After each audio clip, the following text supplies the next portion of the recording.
The Thom Hartmann Program is brought to you in part by the Aiden Forecast, an investment newsletter with weekly updates of leading market indicators and a monthly deep dive into what the details of the economy and the markets mean for investors and retirees. On the web at aidenmarkets.com.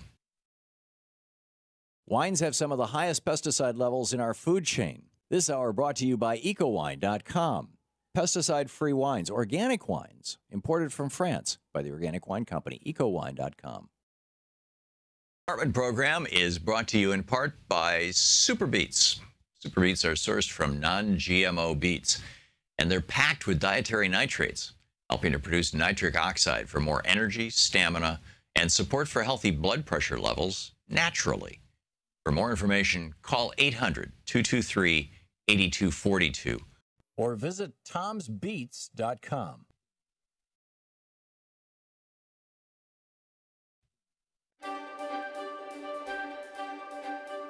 It's the Thom Hartmann University Book Club. Today we're reading from Medea Benjamin's new book, Kingdom of the Unjust, Behind the U.S.-Saudi Connection. And this is from the introduction. Through the women-led peace organization Code Pink, which I co-founded with Jody Evans after the 9/11 attacks, I have spent much of the last decade standing up against the U.S. military intervention in the Middle East and supporting local democracy activists. I traveled many times to the region, listening to human rights activists, marching with them in the streets, dodging tear gas and bullets, and getting beaten up and deported by government thugs. I have seen firsthand the deadly effects of U.S. foreign policies. The 2003 U.S. invasion of Iraq destroyed the lives of millions, including many of my dear friends, and unleashed the sectarian hatred that later gave birth to the Islamic State. I recall a conversation with my Iraqi colleague Yanar Mohammed, daughter of a Shiite father and a Sunni mother, and founder of the Organization of Women's Freedom in Iraq. When I asked her what was the most notable legacy of the U.S. invasion of her country, she gave the chilling response: we, Sunnis and Shia, learned to hate each other. In another part of the Middle East, U.S. military support for Israel has wreaked havoc on the lives of Palestinians and aroused the ire of people throughout the region.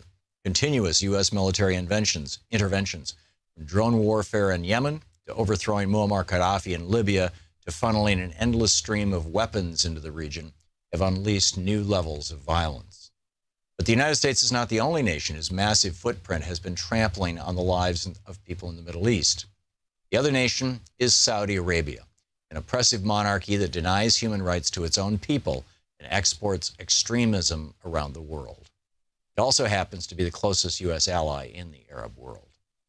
During the 1980s and 1990s, I met intolerant and violent young men in Pakistan and Afghanistan who were trained to hate Westerners in Saudi schools. In 2001, I saw my own nation convulsed by an attack on September 11th that was perpetrated mostly by Saudis. Not hard to connect the dots behind the spread of the Saudi intolerant ideology of Wahhabism, the creation of Al-Qaeda and the Islamic State, and the attacks in New York, Paris, Brussels, and San Bernardino. You can also connect the dots between Saudi Arabia and the failure of some of the historic uprisings associated with the Arab Spring, since the Saudi monarchy did not want calls for democracy to threaten its own grip on power. I was in Bahrain after Saudi tanks crushed the inspiring grassroots encampment in Pearl Square, where tens of thousands had gathered day after day to demand democracy.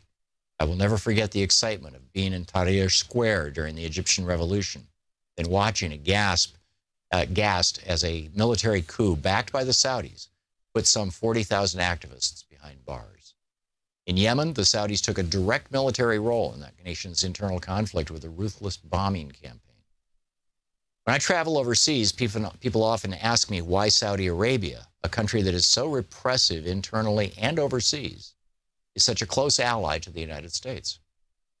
Iranian friends want to know why the U.S. government is so outspoken about human rights violations in Iran, but silent about the worst abuses in the Saudi kingdom.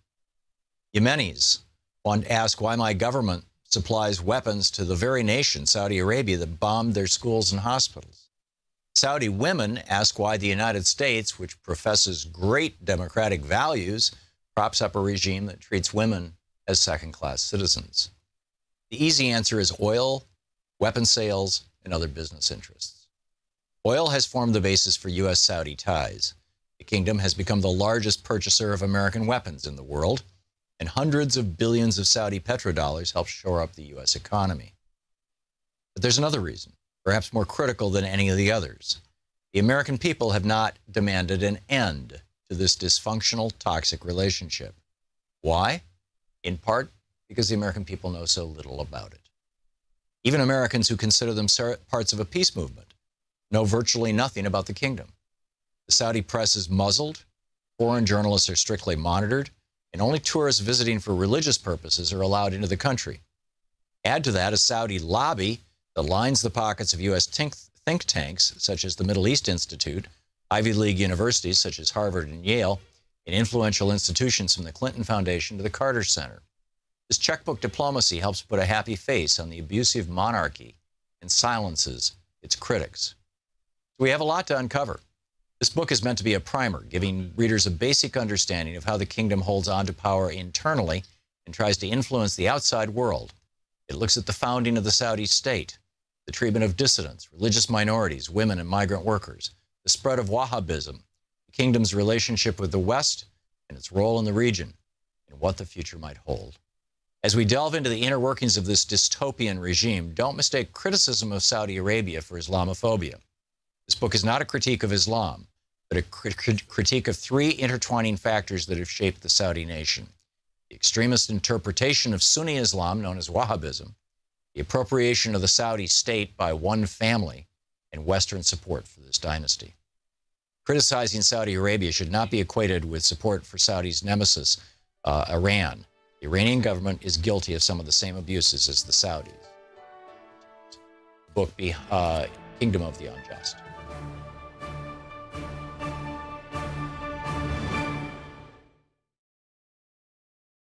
Thom Hartmann Program. Greetings, my friends, patriots, lovers of democracy, truth, and justice, believers in peace, freedom, and the American way. Thom Hartmann here with you, and it is Friday. It's Anything Goes Friday, but also Congressman Mark Pocan is with us for the hour. He of the co-chair of the Congressional Progressive Caucus and representing the 2nd District of Wisconsin. Pocan, POCAN.house.gov, and you can tweet him at Rep, R-E-P, Mark, M-A-R-K, Pocan, P-O-C-A-N. Congressman, welcome back. Hey, thanks, Tom. Glad to be here. It's great having you with us. Our building is doing a fire alarm drill right now, which I don't think we're supposed to ignore, but we're going to. I don't know if it's picking up any of the noise in the background. If it does, my apologies. But we were talking, you and I, on the phone just before we went on the air about this news story that just came out that the Trump administration is going to, these are my words, not theirs, but basically try to break the Social Security Administration so that they can say, hey, look, it's broken. Let's just privatize it. Let's give it off to the Wall Street billionaires. A 25% staffing cut, roughly, at the Social Security Administration. This is mind-boggling. When you look at what programs people say they value the most, Social Security and Medicare are on the top of the list. And to go and try to do whatever you can to get rid of this program, it's bad enough that Paul Ryan continually introduces proposal after proposal to privatize Social Security, to make it a casino with your money. But now to watch them do this, let's also remember that they're down about 10% in staffing levels from 2011, and they've got a backlog of over 1 million disability claims right now. So, people already are waiting. I think it's like an average of 16 minutes on the phone to connect with someone. To do a cut like that is going to do exactly what you said. It's going to try to make the program not work and be ineffective, and then they can go, oh, look, see, we've been saying all along we've got to fix this. And, it's unfortunately part and parcel to what we've seen. And this isn't just under Donald Trump, unfortunately. This has been going on for quite a while with the Republicans. Yeah, tragically. Republicans have hated Social Security ever since it was put into law in the 1930s. It's just been their kind of default mode. I noticed Paul Ryan, your nemesis and colleague, and the guy who represents the district that you were born in, right next door to yours, there in Wisconsin, held his first press conference, or his first town hall in 2 years, was it, this week? Actually, it's Monday night, and it's going to be really next week. A town hall. So a town hall, as I've always understood them, and I've been doing this for 23 years, is you open it up to whoever wants to come. You listen to people unhindered. You let them have their say, and you have a conversation and answer questions. This is something that CNN is putting on, so it's really more of a media event. People had to say, who they are to come in to get allowed to even be there. They're picking the people, and then even you have to say what political party you are, because I think they're going to go back and forth on questions. So it's a media event, and he's going to answer some questions, but I don't know if I'd quite call it a public town hall. I think it's been over 670 or 80 days since he's actually done one of those. So it's basically just a media event. Amazing. Yeah, and he's trying to bill it as a town hall. And again, I've done 4 real town halls in his district. Anyone can come. I listen to anyone about their concerns. That's what we generally do in a public town hall, and he's trying to kind of rewrite what those are because he's not willing to have that open conversation with his constituents. Yeah. I'm curious your thoughts. I mean, it's been quite a week since we last spoke. The Charlottesville thing happened. Trump. It's the same. It's moral equivalence. No, it's not. Yes, it is. A lot has gone on in this last week, and I got a kind of a funny email this morning from a friend of mine. It's a little poster. It says, "Dear God, if you want us to impeach Trump, please give us a sign, like blot out the sun anytime in the next week. Thanks, Americans." Now we're hearing, this morning, Joe Scarborough was talking about, Trump should resign, that he doesn't have the mental faculties that he had even a decade ago. It seems to me like the worm is turning, that Republicans are there's some pressure starting to build because they realize that this guy his craziness is impeding their ability to get tax cuts for billionaires and screw people on Social Security and Medicare, which is like such a high priority for the Republicans that I think they're willing to throw Trump out if he's going to block them from doing that. Well, in 2 fronts. One has been this just, rock bottom week, I think, of him defending white supremacists and Nazis and going back and forth. And then when he gets to really express himself, you saw what he really believes.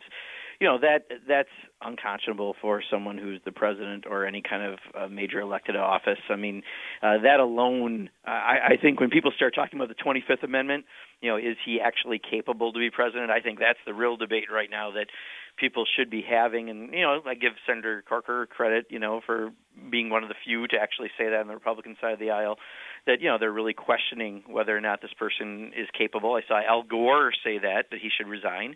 So that's part of it. But then also, like you said, on the business side, his business councils, he had to get rid of them because so many people were leaving them. They were going to leave en masse on one of them, so he just got rid of them. Now he's not doing an infrastructure council that he was going to do. So what we're finding is maybe the key point this week is when that wing of the Republican Party, which is still a big chunk of the Republican Party, that more traditional business, wing of the party, if they're starting to turn away, that might be what we needed. We needed someone to take, some major entity within the Republican Party to take that first break, and this might be it. What's so amazing to me, Congressman, is that the Council of Evangelicals has not lost a single person. Now, these are the people who are supposed to be representing moral authority. The reality is many of them, I would argue probably most of them, are actually just superstars in the business of religion and in many cases running wildly profitable, although being nonprofits, you call it a fund balance or you pay it out in high salaries, but wildly profitable megachurches. Any thoughts on why it is that none of the so-called conservative Christian evangelicals, end quote, have left Trump? Well, I think of that upper echelon, like you said, these are folks who live rather extravagant lifestyles, many of them, because of the profits that they make, even though they are a nonprofit through, their churches. But I think the difference is, for many people, they're all waiting for their issue they care most about, that they want to, they kind of put up with this guy so that they can continue to have anti-choice policies or whatever it is that their issue that they kind of advocate for. So everyone's kind of put up with this guy for a long time. I just think when, something is as outrageous as there are very fine people who happen to be Nazis or white supremacists. At that point, you kind of need to say something. And the fact that they're not the first one, I give the business community credit. They were the first major constituency of the Republican Party to say, no, we can't stand by this. And I think that may just be that catalyst we need to get others to now be able to stand up and show they have a spine. But, it's pretty bad when people who proclaim to have the moral authority don't use it. It would be nice if they would actually do their job. Yeah, whose health care would Jesus cut? Exactly. But I'm wondering if, you took a kind of non-cynical point of view on it. My totally cynical point of view on it is that the business guys looked at this and said, this guy is such a mess. He's a walking, it's like Pigpen from the old Peanuts comic strip. He's a walking dust cloud, and that he has now pretty much eliminated the possibility that we're going to get the tax cuts. And he's already got Scott Pruitt doing the deregulation, and he's already got Ryan Zinke, selling off, federal lands and things. So we're getting what we want in that regard. But with regard to the other things, the big tax cuts that we were hoping for, screw it. It's not worth the trouble. Whereas the evangelicals are still hoping that the Johnson Amendment will go away, that they'll be able to nakedly involve themselves in politics. And I think Trump, didn't he sign an executive order or something to that effect in the last day or two? Yeah, he's done some movement on it. And, I think I know what you're saying on the cynical versus non-cynical. I mean, I just look at, I think for the business community, not only could this affect their ability to get the tax breaks done, but also they're getting a lot of pressure from people saying, you can't be a part of this council. We won't do business with you, right? So there also was that profit side I think they had to face. But the fact that, again, if they're the first major constituency within the Republican Party, in this case, I think they deserve some credit. And, it's ironic it wasn't the so-called moral portion of their party to stand up for morality, but we'll take what we can get because I think it's going to be positive. Amen. Congressman Mark Pocan taking your calls for the rest of the hour. Stick around. This is the Thom Hartmann Program. It's Middays with Mark. Congressman Mark Pocan taking your calls here on the Thom Hartmann Program right after this break.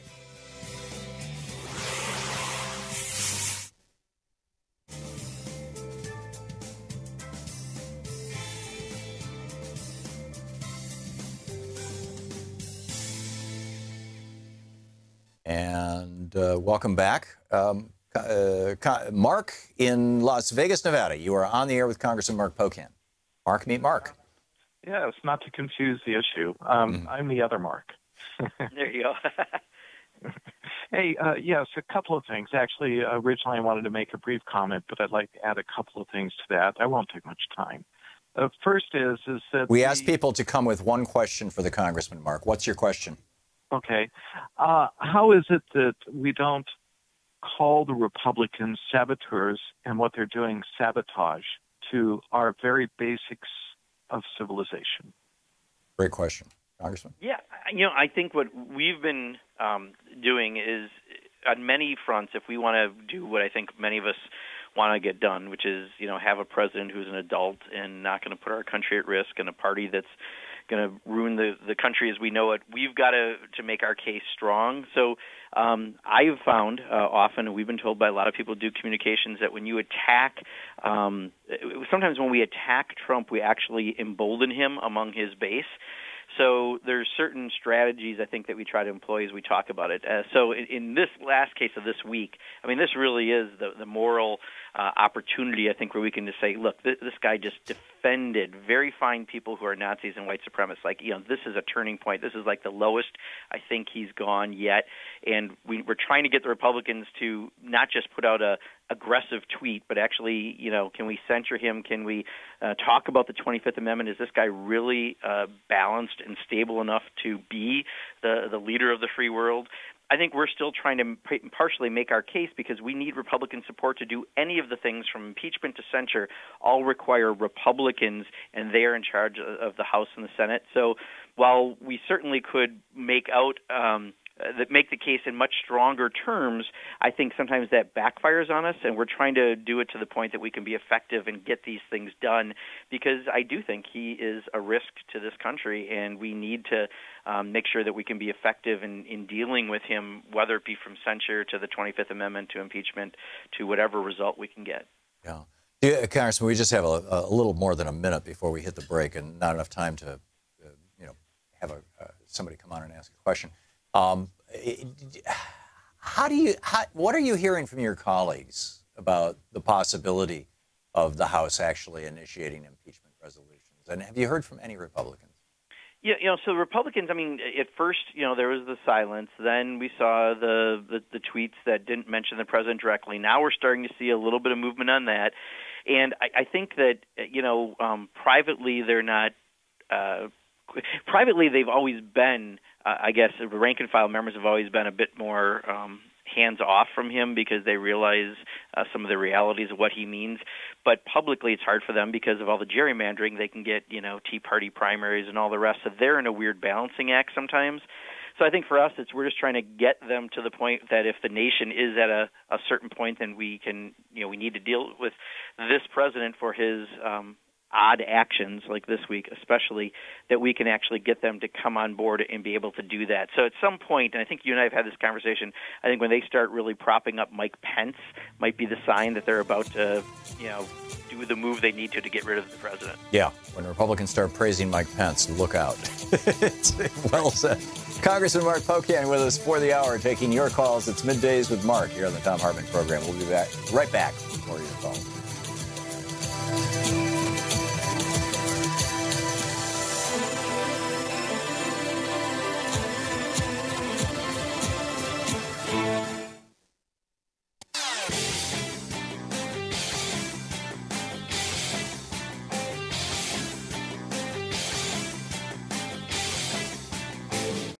Hi there, I'm Marie with Free Speech TV. Your support, whether through giving donations, volunteering, or spreading the word about Free Speech TV, has made it possible for the only independent progressive news network to exist. And for that, I want to say thank you. Now you can give to the network powered by the people by donating an unwanted or used vehicle through our Vehicles of Change program. If you have an old car, RV, or even a motorcycle, Free Speech TV can use it to grow and thrive. You can make a bigger difference in supporting Free Speech TV by giving an old car. It's a great way to support the network without having to dig into your bank account. Just call 877-378-8669 and ask for more information about Vehicles of Change. Again, the number to call is 877-378-8669. If it has a VIN, we'll take it in. Thank you.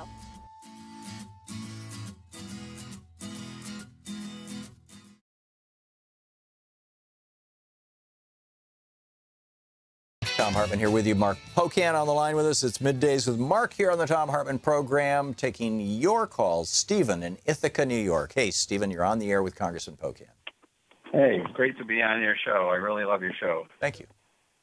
Well, I was thinking about, nobody's ever mentioned how much business would save if we implemented a single-payer health insurance system.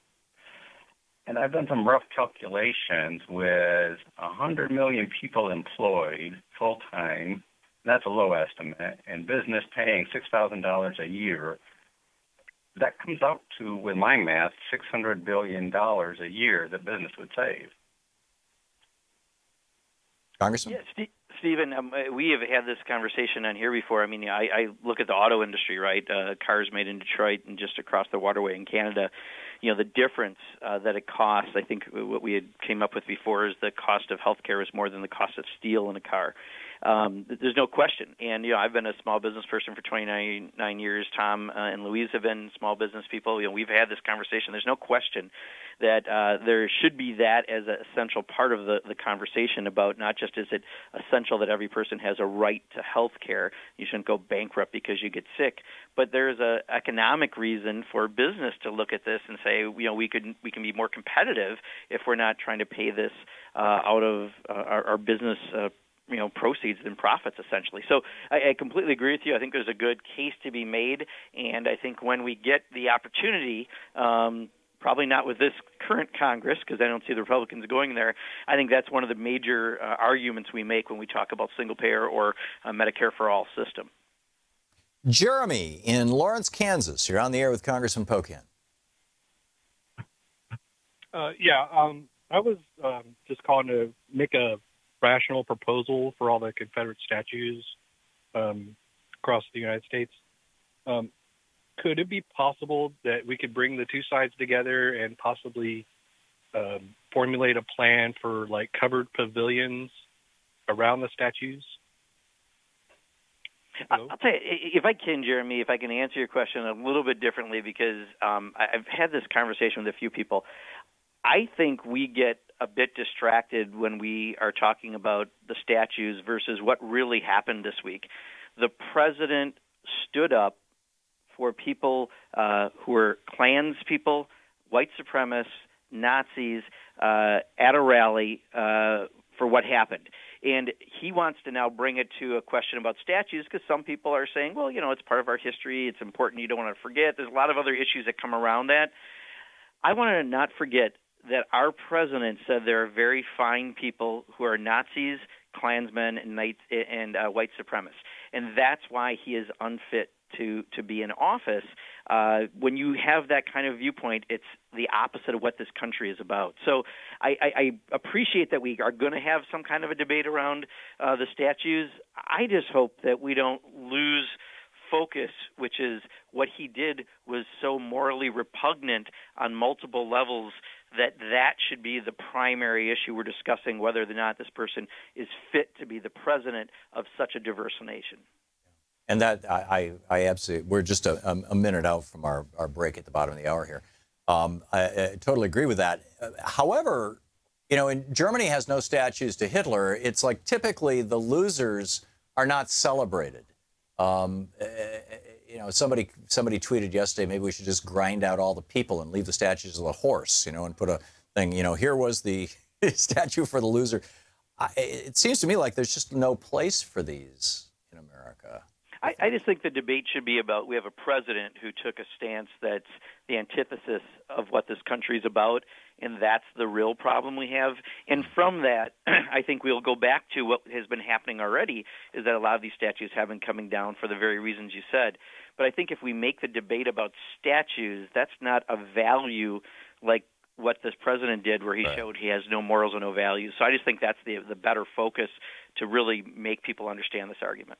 So the three options right now that I know of are, number one, he could resign. Number two, he could be impeached by the House of Representatives. Number three, his cabinet could initiate an article, a 25th Amendment, action. Yes. Do you see likelihood in any of those three areas?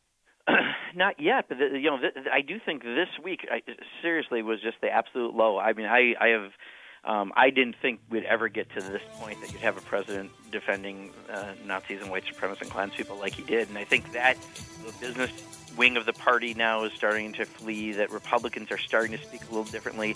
The fact that he's taking on the Senate like he's been doing the Senate Republicans, I mean, he's not exactly ingratiating himself. So I think, there could be opportunities, and I think the 25th Amendment is the one that I think is especially key to this. Impeachment takes a longer process. You're listening to the Thom Hartmann Program. Call 202-808-9925. It's Middays with Mark. Congressman Mark Pocan answering your questions, unscreened, unfiltered, as it were, right after this.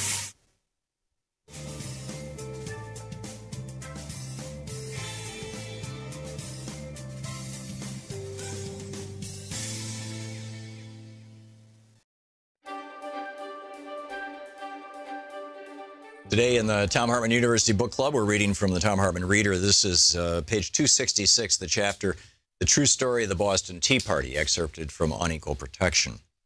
On a cold November evening, activists gathered in a coastal town. The corporation had gone too far, and 2,000 people who jammed into the meeting hall were torn as to what to do about it. Unemployment was exploding. The economic crisis was deepening. Corporate crime, governmental corruption spawned by corporate cash, and an ethos of corporate greed were blamed. Why do we wait? Demanded one at the meeting, a fisherman named George Hughes. The more we delay, the more strength is acquired by the company and its puppets in government. Now is the time to prove our courage, he said. Soon the moment came when the crowd decided for direct action and rushed into the streets. This is how I tell the story of the Boston Tea Party now that I've read a first-person account of it. While trying to understand my nation's struggles against corporations, I came upon a first edition of a book titled a retrospect of the Boston Tea Party with a memoir of George R.T. Hughes, a survivor of the little band of patriots who drowned the tea in Boston Harbor in 1773. And I jumped at a chance to buy it. Because the identities of the Boston Tea Party participants are hidden, other than Sam Adams, and all were sworn to secrecy for the next 50 years, this volume, published 51 years after the Tea Party, is the only first-person account of the event by a participant that exists, as far as I can tell. As I read, I began to understand the true causes of the American Revolution. I learned that the Tea Party resembled in many ways the growing modern-day protests against transnational corporations and the small-town efforts to protect themselves against chain store retailers and factory farms. The Boston Tea Party's participants thought of themselves as protesters against the illegal actions of the multinational East India Company. Although schoolchildren are usually taught that the American Revolution was a rebellion against taxation without representation, akin to modern-day conservative taxpayer revolts, in fact, what led to the revolution was rage against a transnational corporation that, by the 1760s, dominated trade from China to India to the Caribbean and controlled nearly all commerce to and from North America, with subsidies and special dispensation from the British Crown. Hughes notes, the East India Company received permission to transport tea free of all duty from Great Britain to America, end of quote, enabling it to wipe out New England-based tea wholesalers and mom-and-pop stores and take over the tea business in all of America. Hence, Hughes told his biographer, it was no longer the small vessels of private merchants who went to vend tea for their own account in the ports of the colonies, but on the contrary, ships of an enormous burthen that transported immense quantities of this commodity. The colonies had now arrived at the decisive moment when they must cast the die and determine the course. A pamphlet called The Alarm was circulated through the colonies and signed by the enigmatic Rusticus. One issue made clear the feelings of colonial Americans about England's largest transnational corporation and its behavior around the world. Their conduct in Asia for some years past has given simple proof how little they regard the laws of nations, the rights, liberties, or lives of men. They have levied war, excited rebellions, dethroned lawful princes, and sacrificed millions for the sake of gain. The revenues of mighty kingdoms have entered their coffers, and these not being sufficient to glut their avarice, they have, by the most unparalleled barbarities, extortions, and monopolies, stripped the miserable inhabitants of their property and reduced whole provinces to indigence and ruin. 1,500,000, it is said, perished by famine in 1 year, not because the earth denied its fruits, but because this company and their servants engulfed all the necessities of life and set them at so high a price that the poor could not purchase them. After protesters had turned back the company's ships in Philadelphia and New York, Hughes writes, in Boston, the general voice declared that the time has come to face the storm. The citizens of the colonies were preparing to throw off one of the corporations that for almost 200 years had determined nearly every aspect of their lives through its economic and political power. They were planning to destroy the goods of the world's largest multinational corporation, intimidate its employees, and face down the guns of the government that supported it. And so, as Hughes says, on that cold November evening in 1773, the first of the East India Company's ships of tax-free tea arrived in Boston Harbor. The next morning, a pamphlet was widely circulating, calling on patriots to meet at Faneuil Hall to discuss resistance to the East India Company and its tea. Things thus appeared to be hastening to a disastrous issue, wrote Hughes. The people of the country arrived in great numbers. The inhabitants of the town assembled. This assembly on the 16th of December, 1773, was the most numerous ever known, there being more than 2,000 from the country present. The group called for a vote on whether to oppose the landing of the tea. The vote was unanimously affirmative, and it is related by one historian of that scene, quote, that a person disguised after the manner of the Indians who was in the gallery shouted at this juncture the cry of war, and that the meeting dissolved in the twinkling of an eye, and the multitude rushed in a mass to Griffin's Wharf. That night, Hughes, blackening his face with coal dust, dressed as an Indian and joined crowds of other men in hacking apart the chests of tea and throwing them into the harbor.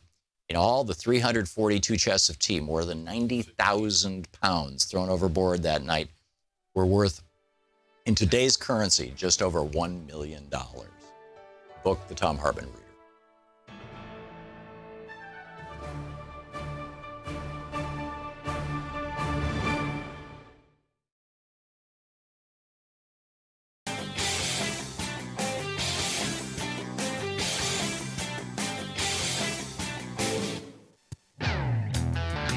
Welcome back to Middays with Mark. Congressman Mark Pocan here on the Thom Hartmann Program taking your calls. Congressman, you're back with us? I'm here, Tom. Okay, great. Pat in Beloit, Wisconsin. You're on the air with Congressman Pocan. Congressman, I want to bring up the issue, and I understand the racism factor with this whole thing, but the Nazi factor is what just sent me through the ceiling last week. My father went to war in World War II, as millions of other GIs did, to fight the whole idea of this idea of Hitler and Nazism, and now we're letting it arise again in this country. Someone ought to tour the cemeteries that we left GIs behind, the damage that was done to our young men coming home. My father, personally, I didn't have a chance to live to see him, or for me to become an adult, because he had PTSD and committed suicide. I am angry that we are not doing more to emphasize the Nazism that's growing in our country, as well as the racism. Absolutely, Pat. First of all, thanks for calling. Beloit's in my district, Tom, so always glad to have constituents, calling in. And, it's absolutely shameful, Pat, what happened this week. I mean, the fact that there would even be a debate about Nazis in 2017 in this country, it just floors me. I never, ever thought this. Oh, but some of them are fine people, Congressman. Yeah, very fine people, I believe he said. I think he had very in front of there, too. It's just absolutely crazy. Let me add one other thing, because you mentioned your father's service to this country. I believe it's something like 40% of the people who right now are in our armed forces who defend this country are people of color. And when you look at something like that, and then you look at this president and his actions of this week, what does that say? I mean, when I watched all the military leaders basically standing up to their commander-in-chief in how they made their comments, very unequivocal on this issue, because they realize that's the same people who are defending this country, and Donald Trump doesn't get it because they don't hang out at Mar-a-Lago, or apparently there are not enough Nazis in the people of color that he can somehow hang out with them. It's just absolutely mind-blowing that how he handled it this week, and then he responded quicker to the terrorism that happened in Barcelona than the terrorism that happened in the United States. And again, this guy picks and chooses, and I think it was 4 days before he tried to reach out to the family of the victim in Charlottesville, when other things, when it's been Muslim terror, it's been within a day. There's just so many things about this guy, his character. We now know it, and which is why I think more people need to talk about the 25th Amendment. This guy's not fit to serve. Stephen in Blacksburg, Virginia. You're on the air with Congressman Pocan. This is Steve talking. Yep, you're on the air, Stephen. And I really love your show, Tom. And Mark, I really appreciate the time that you spend pretty much daily. But I live right next to Virginia Tech. And 10 years ago, we had a real bad situation here. And a lot of campuses across the country said, we're all Virginia Tech. And I feel the same way about Charlottesville now. We're all Charlottesville. And I just wondered, do you think maybe racism isn't a mental disease? I hear you. I'll tell you, it's just amazing. I've followed and given money for years and years to the Southern Law Poverty Center, and I think they just do amazing work in tracking a lot of these groups. And I'm always, I look at that map they put out every year and try to see what's in my area and different places I've been to and what groups are out there informing. The fact that these groups now aren't, going around in hoods and they're out on the street in their khakis and white polos says a whole lot about how they see the country under this president and how they've, David Duke has commented about this president. That just, it's just, I sometimes I feel like I don't even have the words, Tom, when it comes to this issue, because it just infuriates me to no end that we have a president in 2017 in a country that's as diverse as we are, with a military as diverse as we have, and this guy has no respect for anyone but, apparently Nazis and white supremacists and Klansmen, and, of course, people who can afford to go to Mar-a-Lago. It's just truly embarrassing, and we need to keep the pressure up. I think the businesses doing what they did is important. We got to find more ways to put pressure on the Republicans to do the right thing. Yeah, it's beyond the pale. Charlie in Paulsboro, Washington. Hey, Charlie, you're on the air with Congressman Pocan. Morning, Tom. Good morning, Congressman. It's Paulsboro. I'm calling. I'll take this call offline. I'm kind of curious, as after Trump's comments this weekend, Mike Pence came out and pretty much said, I agree with what the man said. Why is he getting a free pass? So I think, Charlie, he kind of dodged it, right? I mean, he kind of, said all the stuff that other Republicans have been tweeting, which is, racism is bad, blah, blah, blah, but he won't take on the president. And again, I think, this just shows us that, should we remove Donald Trump, we still have Mike Pence. And while he may not be as morally repugnant as Donald Trump is, he still is of a school of thought in a party that these folks are largely affiliated with, and that is still part and parcel of the problem we have. So I'm hoping that this maybe is the wake-up call for people to realize that if you really want to live up to what the moral authority of this country, I believe, is among the people, we've got to change some of the faces of people who represent us, and Mike Pence in many ways is doing the same thing as the Republicans. They're enabling this guy, and we need to remember that. Sibylla in Greer, South Carolina. You are on the air with Congressman Pocan. Hi, Tom and Congressman. I was calling about Afghanistan. I heard on the news, and Pence is coming back, and they're going to discuss Afghanistan.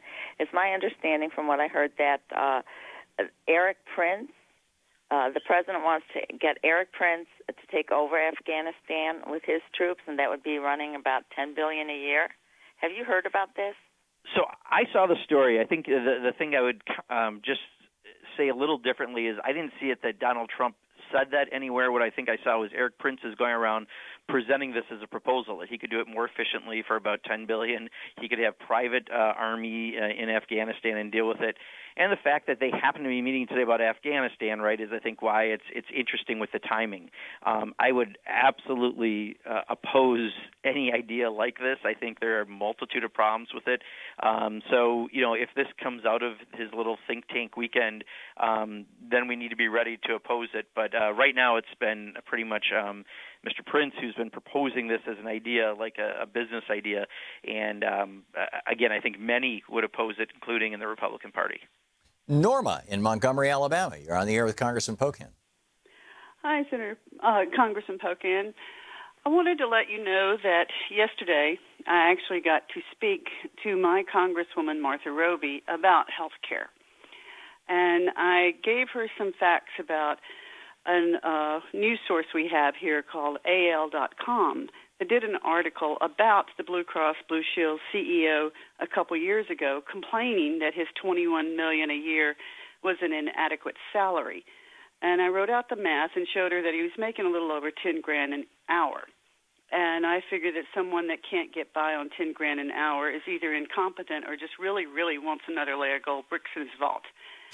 But we, the people, cannot pay a health insurance premium that would provide that salary, which means the government would be subsidizing health insurance for the public.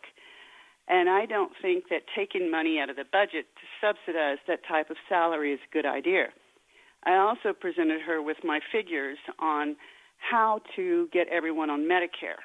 Right now it's 1.45%. Someone who makes, say, $20,000 a year could afford 10%, which means they'd be paying $2,000 a year. But would have to put some kind of a cap on it, like right now there's a cap on how much people pay into Social Security, which I'd like to see raised, but you don't want someone who's making $200 million paying $20,000 a year for health insurance. I don't think that that's necessary. But it was the first time I got to speak to her, and she actually stood there and listened to me and was kind of surprised at my figures. But what was her response, Norma? Did she give you a response on if she supported any ideas around that?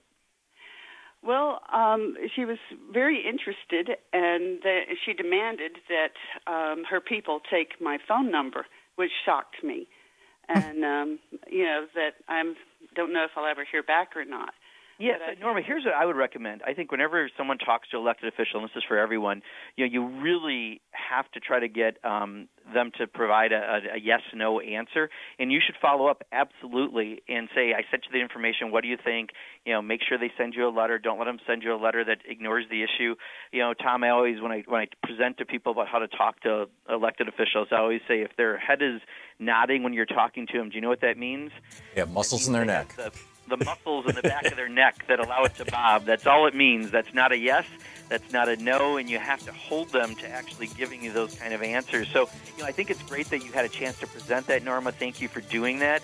And now just follow up, right? Because they need to. I'm glad that she did a town hall. I wish Paul Ryan would do a real town hall like that, because I think those are helpful to people. But make sure you do the follow-up and make them answer, give you a real answer. There you go. You're listening to Thom Hartmann. Visit ThomHartmann.com for audio and video archive. Middays with Mark here on the Thom Hartmann Program. Back with more of your calls from Congressman Mark Pocan right after this.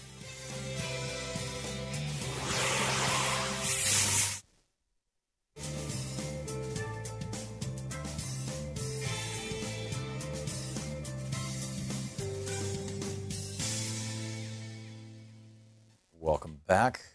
Ellen, watching Free Speech TV in Manning, Oregon. You're on the air with Congressman Pocan. Hi, this is Ellen, and thanks, Tom, for taking my call. I'm very concerned about what's going to happen when Trump finally gets removed. It is very clear that Mike Pence and Paul Ryan are part of the corruption that goes on, and it's very concerning to me. I'd like to ask Congressman Pocan, what can we do to address the actual corruption that's going on in the Republican Party, and how can we bring this to light so that when Trump steps down, we don't have more of the same? Because I'm more concerned about Pence and Ryan than I am about anything. Yeah, Ellen, I completely agree. And, I think a lot of people have started to say things like, well, if we get rid of Trump, you'll get Pence.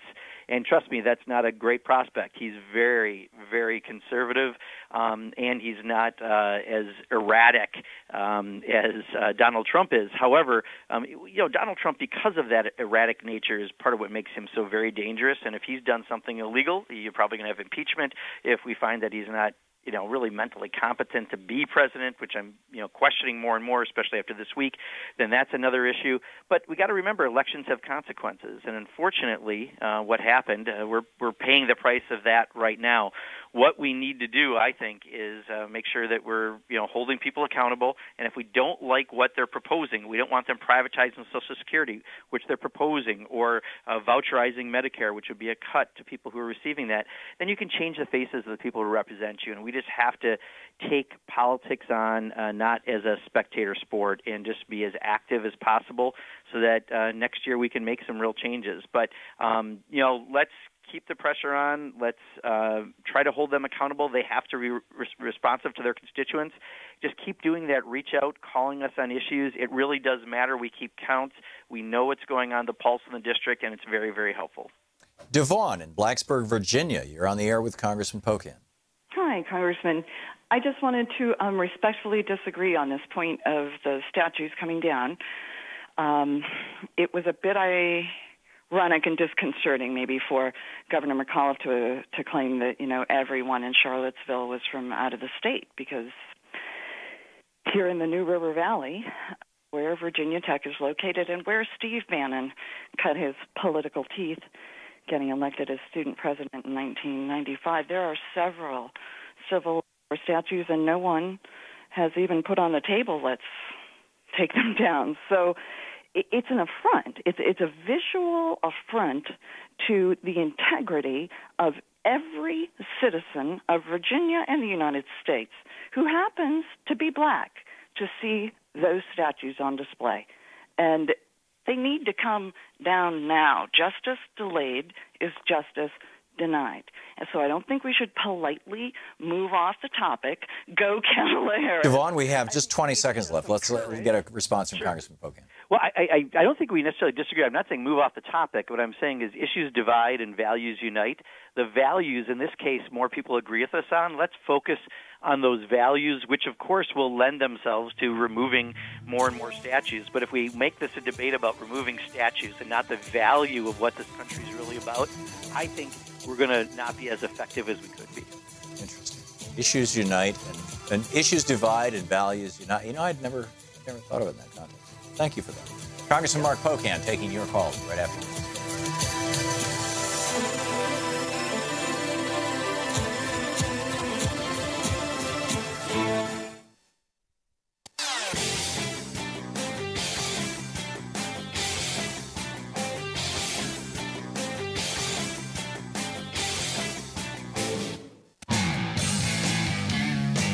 Welcome back. Thom Hartmann here with you with Congressman Mark Pocan on the line. It's Middays with Mark and Kevin in Santa Fe, New Mexico. Hey, Kevin, what's on your mind?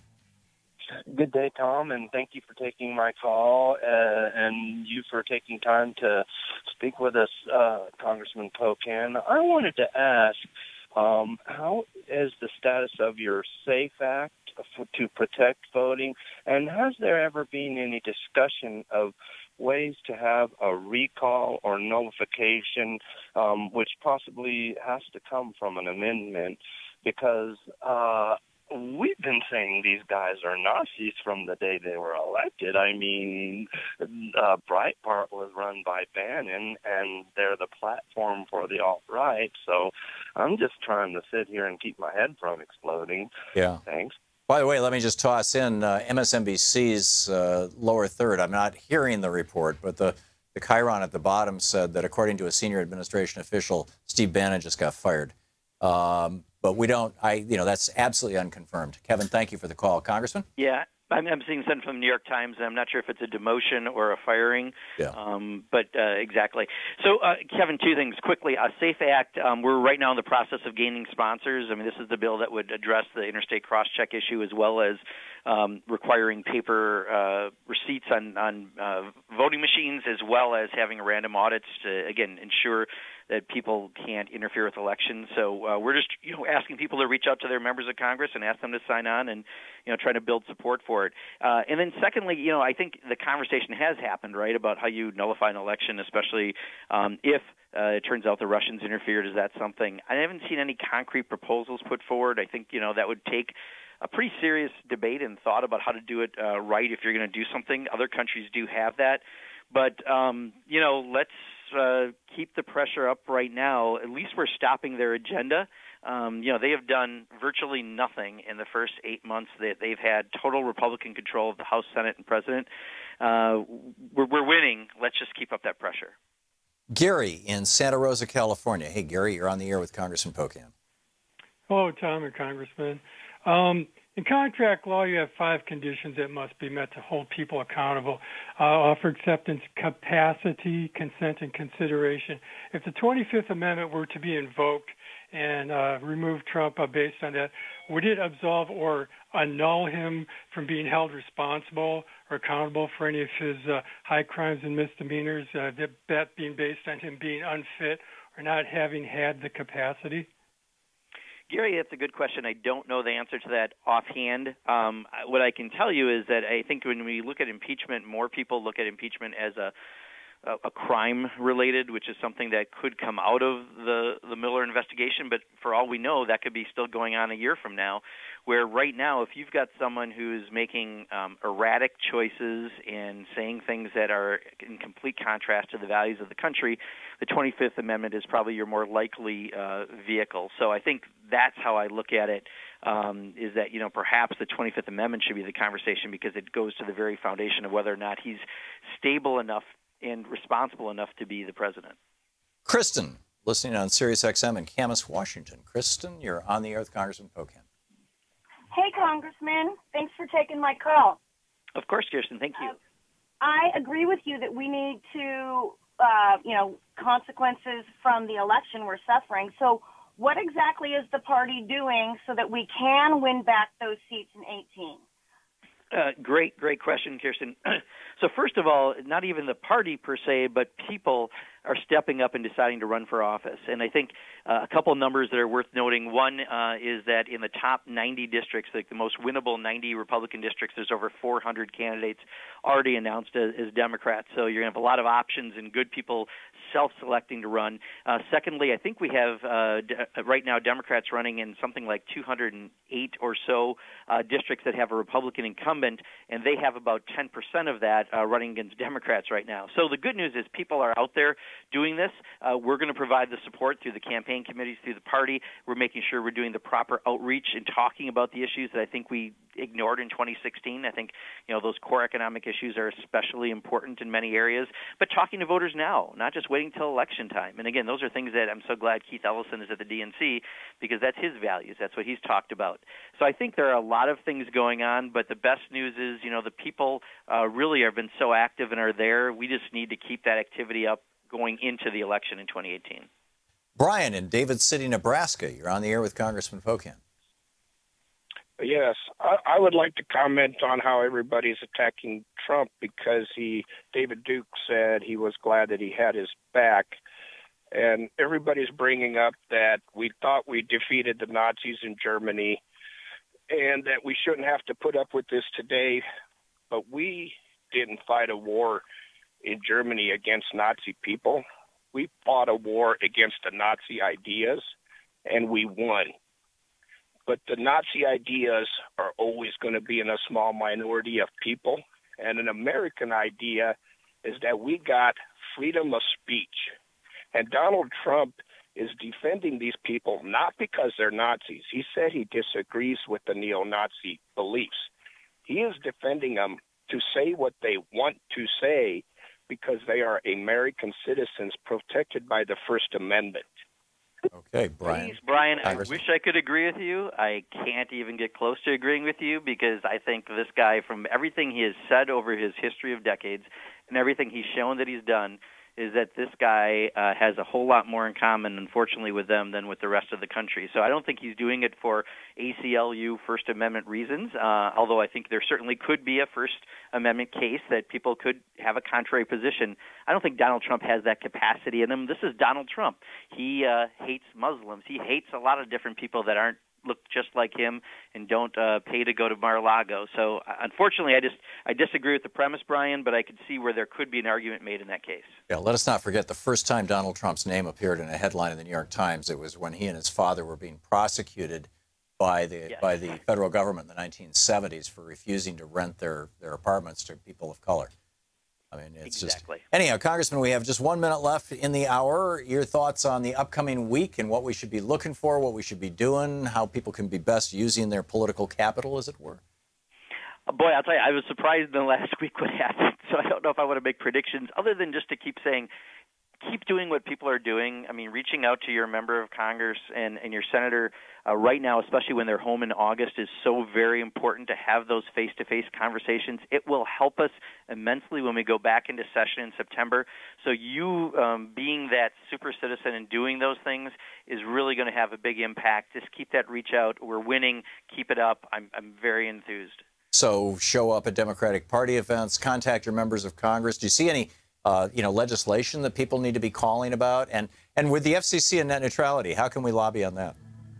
Yeah, again, you contact your member of Congress, you let them know where you stand on things. Our big question, Tom, is I don't know where they're going to pivot in September, other than obviously we have to get the budget done and the debt ceiling. But whether or not they keep trying health care, whether they try infrastructure, I doubt it. Whether they keep trying tax reform, which I assume they're going to try, but it's not going to be easy. I don't have a good answer on that. Okay, we'll see where it goes. Congressman Mark Pocan, thanks so much for being with us, sir. Absolutely. Thank you. Great talking to you. We'll be back. You're listening to Thom Hartmann.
The Thom Hartmann Program is brought to you in part by the Aiden Forecast, an investment newsletter with weekly updates of leading market indicators and a monthly deep dive into what the details of the economy and the markets mean for investors and retirees.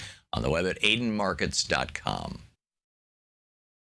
Wines have some of the highest pesticide levels in our food chain. This hour brought to you by ecowine.com. Pesticide-free wines, organic wines, imported from France by the Organic Wine Company, ecowine.com. Hartmann Program is brought to you in part by Super Beets. Super Beets are sourced from non-GMO beets, and they're packed with dietary nitrates, helping to produce nitric oxide for more energy, stamina, and support for healthy blood pressure levels naturally. For more information, call 800-223-8242 or visit tomsbeets.com.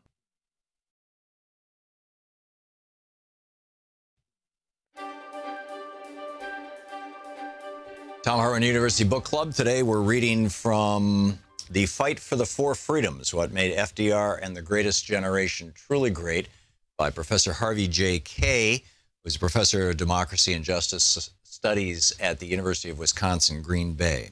This is from the introduction, page 1. We need to remember. We need to remember what conservatives have never wanted us to remember and what liberals have all too often forgotten.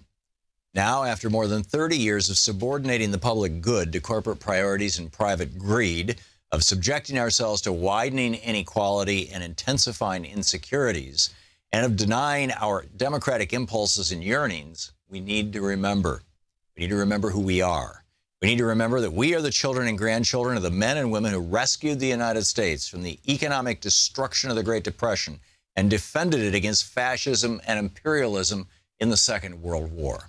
We need to remember that we are the children and grandchildren of the men and women who not only saved the nation from economic ruin and political oblivion, but also turned it into the strongest and most prosperous country on earth. And most of all, we need to remember that we are the children and grandchildren of the men and women who accomplished all that in the face of powerful, conservative, reactionary, and corporate opposition, and despite all their own faults and failings, by making America freer, more equal, and more democratic than ever before. Now, when all they fought for is under siege, and we, too, find ourselves confronting crises and forces that threaten the nation and all that it stands for, now we need to remember that we are the children and grandchildren of the most progressive generation in American history. We are the children of the men and women who articulated, fought for, and endowed us with the promise of the four freedoms. On the afternoon of January 6, 1941, President Franklin Delano Roosevelt went up to Capitol Hill to deliver his annual message to Congress. Just weeks earlier, he had defeated the Republican Wendell Willkie at the polls and won re-election to an unprecedented third term. But Roosevelt now faced a far greater challenge, one even more daunting than those he confronted in his first and second terms. Still stalked by the Great Depression, the United States was also increasingly threatened by the Axis power, Nazi Germany, Fascist Italy, Imperial Japan. And with war already raging east and west, Americans had yet to agree about how to respond to the danger. The president, however, did not falter. He not only proceeded to propose measures to address the emergency, he gave dramatic new meaning to all men are created equal, life, liberty, and the pursuit of happiness, we the people of the United States, a new birth of freedom, and government of the people, by the people, and for the people. FDR knew about crises, but he knew as well what Americans could accomplish even in the darkest of times. Born in 1882, he had grown up privileged, the son of New York Hudson River gentry. Yet long before becoming president, he had suffered serious defeats and setbacks, none more devastating than contracting polio in 1921 at the age of 39. The disease left him permanently unable to stand up or walk without assistance. However, supported by his wife Eleanor and other family members and friends, he had risen above the paralysis to become the most dynamic political figure in the United States. Moreover, his experiences and encounters in the course of doing so had reaffirmed and deepened his already powerful faith and confidence in God, in himself, and in his fellow citizens, all of which had enabled him, in the face of the worst economic and social catastrophe in the nation's history, to defiantly state that the only thing we have to fear is fear itself, and then go on to proclaim this generation of Americans has a rendezvous with destiny. Armed with this faith and confidence and propelled by the popular energies that his words and elections elicited, he determinedly pursued the initiatives of relief, recovery, reconstruction, and reform known as the New Deal. Together, president and people severely tested each other, made mistakes and regrettable compromises, and suffered defeats and disappointments. Nevertheless, challenging each other to live up to their finest ideals, Roosevelt and his fellow citizens advanced them further than either had expected or even imagined possible. Confronting fierce, conservative, reactionary, and corporate opposition, they not only rejected authoritarianism, but also redeemed the nation's historic purpose and promise by initiating revolutionary changes in American government and public life and radically extending American freedom, equality, and democracy. They subjected big business to public account and regulation, empowered the federal government to address the needs of working people, mobilized and organized labor unions, fought for their rights, broadened and leveled the we and we the people, established a social security system, expanded the nation's public infrastructure, improved the environment, cultivated the arts, and refashioned popular culture. And while much remained to be done, they imbued themselves with fresh democratic convictions, hopes, and aspirations. Standing before the American people and their assembled representatives that early January day, the president surely believed their rendezvous with destiny had come. He told them straightforwardly that Americans were now confronting a moment unprecedented in the history of the United States. A moment unprecedented because never before had American security been as seriously threatened from without. And he refused to appease those who threatened our nation's safety. The book is The Fight for the Four Freedoms by Harvey K.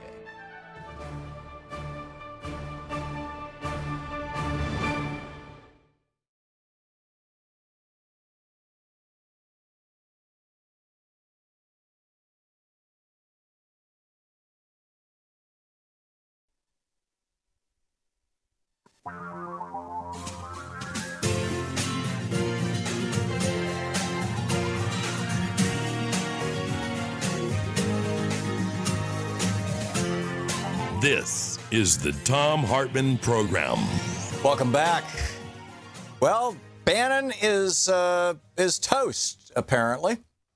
The Maggie Haberman reporting over at the New York Times, President Trump has told senior aides he has decided to remove Stephen Bannon, the embattled White House chief strategist who helped Mr. Trump win the 2016 election, according to two administration officials briefed on the discussion. So this is... Now, according to this article, a person close to Mr. Bannon insisted the parting of ways was Bannon's idea and that he had submitted his resignation to the president on August 7th, a little more than a week ago, to be announced at the start of this week. But that resignation announcement was delayed in the wake of the racial unrest in Charlottesville, Virginia. And it's really interesting. The article also points out that Bannon, in terms of influence, but as their alliance ruptured, they're talking about, Trump and Bannon, Mr. Trump elevated the roles of Gary Cohn, his top economic policy advisor and a former official at Goldman Sachs, and Dina Powell, a former Bush administration official who also worked on Wall Street. Mr. Cohn is a registered Democrat, and both he and Ms. Powell have been denounced by conservative media outlets as being antithetical to Mr. Trump's populist message. This is getting interesting. I remember reading the interview with Robert Kuttner, and in fact, he's going to be with us an hour from now, Lord willing, and the creek don't rise. He's the guy that had the conversation with Steve Bannon. And I remember reading that, where in that interview, Bannon was asked about some of the, I think it had to do with trade policy, some of the Wall Street guys like Gary Cohn, who actually liked the TPP and liked NAFTA. They like these trade deals because the trade deals are good for big corporations and billionaires. So, of course, bankers, being big corporations and many of them being billionaires, like that kind of stuff. And I remember when Bannon said these guys are wetting themselves, I thought, oh, my God, this is it. Bannon just dissed some of the most powerful people in the administration. And then Trump, on Tuesday when he did his whole rant and he was asked about Steve Bannon, he said, oh, he's a nice guy. He's not a racist. Well, are you going to fire him? Oh, we'll see what happens. Right. When somebody says we'll see, you kind of know that's not an unequivocal no, I'm not going to fire him. That's it's possible. So, you know, what did he know? What do we know? Or, you know, what and when? So anyhow, that's interesting. Here's another one. This is, you know, kind of in the category of wildly underreported news.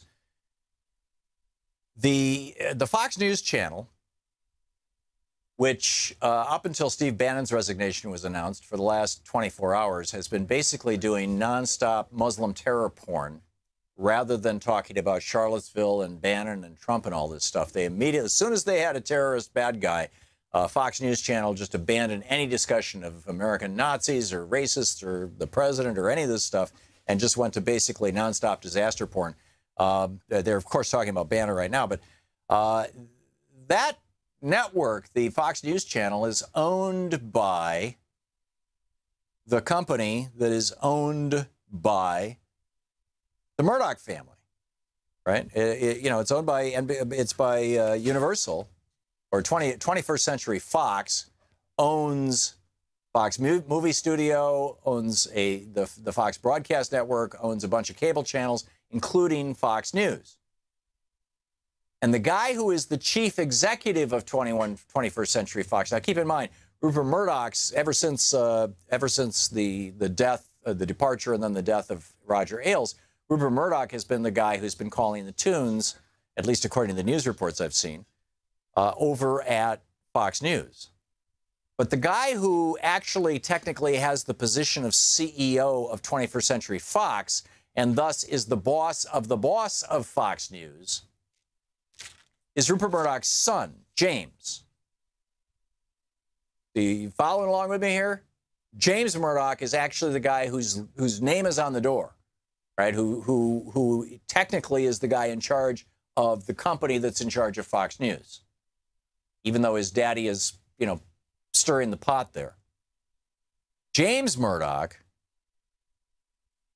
just sent an email to some of the very fine folks at Fox News, and in the email he said, and I quote, "What we watched this last week in Charlottesville and the reaction to it by the President of the United States concern all of us as Americans and free people. I can't even believe I have to write this. Standing up to Nazis is essential. There are no good Nazis or Klansmen or terrorists. Democrats, Republicans, and others must all agree on this, and it compromises nothing for them to do so." And then James Murdoch, son of Rupert, and his wife Catherine pledged $1 million to the Anti-Defamation League. And in this email, encouraged friends and colleagues to give what you think is right. So how long will Fox News continue to be the propaganda channel for the fascist right in the United States, for the America-hating right in the United States? How long is that going to be the case? I honestly, you know, have no idea, but I just have this powerful, powerful sense that we are at a major inflection point in the United States. And, you know, this was the essence of Crash of 2016, was that, you know, it envisioned an economic crash being the thing that would push us over the top. I wrote the book before Donald Trump was even running for president. And, you know, the Trump presidency is a disaster. Some kind of disaster, basically, I was saying in this book, Crash of 2016, is going to cause us to do that reboot that we do every 80 years when we have a disaster. We did it in the early 1930s. We became far more progressive with Franklin Roosevelt. We did it in the 1860s. We ended slavery after the Civil War. We did it in the 1770s, when we separated ourselves from Great Britain. Each one of these things were 80 years apart, 4 generations. This is the fourth turning, Strauss-House's fourth turning. And you know, I think it's real, and I think it's happening. And when James Murdoch is coming out in opposition to the President of the United States, and he's the guy who's the CEO, the chief executive officer of the company that owns Fox News, I'm wondering if there's a bunch of people working at Fox News going, "Oh, really?" Gulp. So we'll see where that goes. The other story, I really want to focus on this. This is a big deal. This is a huge big deal. And this is this article in the DCReport.org is where I saw it. It's written by Sarah Okeson. Retirees may have to wait longer to get their paperwork processed to receive Social Security benefits. Why? Trump is offering early retirement to workers at Social Security Administration. About 15,000 of the agency's 62,000 employees would qualify, or about 1 in 4 employees. So the goal here is explicit. You know, back in 2005, George W. Bush, after the election in 2004, said, I just got reelected. I have political capital. I'm going to go out and spend it. And he went on a road show. He traveled through about a dozen U.S. cities pitching the idea of privatizing Social Security. It's what he ran for Congress on back in 1978 and lost down in Texas. It's what he ran for president on in 2000 and 2004. And, I mean, he didn't talk about it a whole lot in, like, national ads where Democrats might hear it, but every Republican knew that was George W. Bush's thing. In fact, he told his biographer, Mickey Herskowitz, that he was going to have a war in Iraq that was going to be a big war because it would get him reelected and give him the political capital to privatize, to destroy Social Security. Well, as he did his roadshow in 2005, as George W. Bush did his roadshow, going from city to city and just saying right out loud to people, Social Security is broken. Best way to fix it is to privatize it. You know, the big banks in New York, they can handle this better than the federal government. Private industry is always more efficient. It's all BS, of course, but this was his sales pitch. And nobody bought it. I mean, literally every time George W. Bush gave a speech about the benefits of privatizing Social Security, support for privatizing Social Security went down another 5 or 10 points until it reached the point where it was down in the 20s and 30s. And George W. Bush realized he couldn't even get this thing through Congress if he wanted to, and he just gave up and just went back to, you know, torturing people in Guantanamo and pulling the wings off flies and stuff. So this has been, you know, Project One for the Republican Party ever since the Franklin Roosevelt administration. Destroy Social Security. We cannot have a social program in the United States that the Democrats are responsible for that people like. Can't have it. And, you know, they've had a real challenge doing it. So now Trump is going to try and do it. And I frankly, I don't think Trump is smart enough to have thought this up. I'm guessing it was probably Pence or, you know, Cohn or somebody in his cabinet. But, you know, this is classic Republican. Don't destroy the program. Just break it so badly. They tried the same thing with the Veterans Administration a decade ago. Just, you know, underfunding the Veterans Administration to the point where people were dying. And then when people started dying and the wait times got really bad, the Republicans all came out and said, oh, look at this, the Veterans Administration is all screwed up. We need to privatize it. And they're trying to do that right now. They're going to do the same thing with Social Security. A year from now, when it takes you 2 hours on hold, you're going to hear Republicans say, we just need to privatize it. This is the Thom Hartmann Program. This is sick, twisted, and crazy. Anyhow, it's Anything Goes Friday. Back with your calls right after this.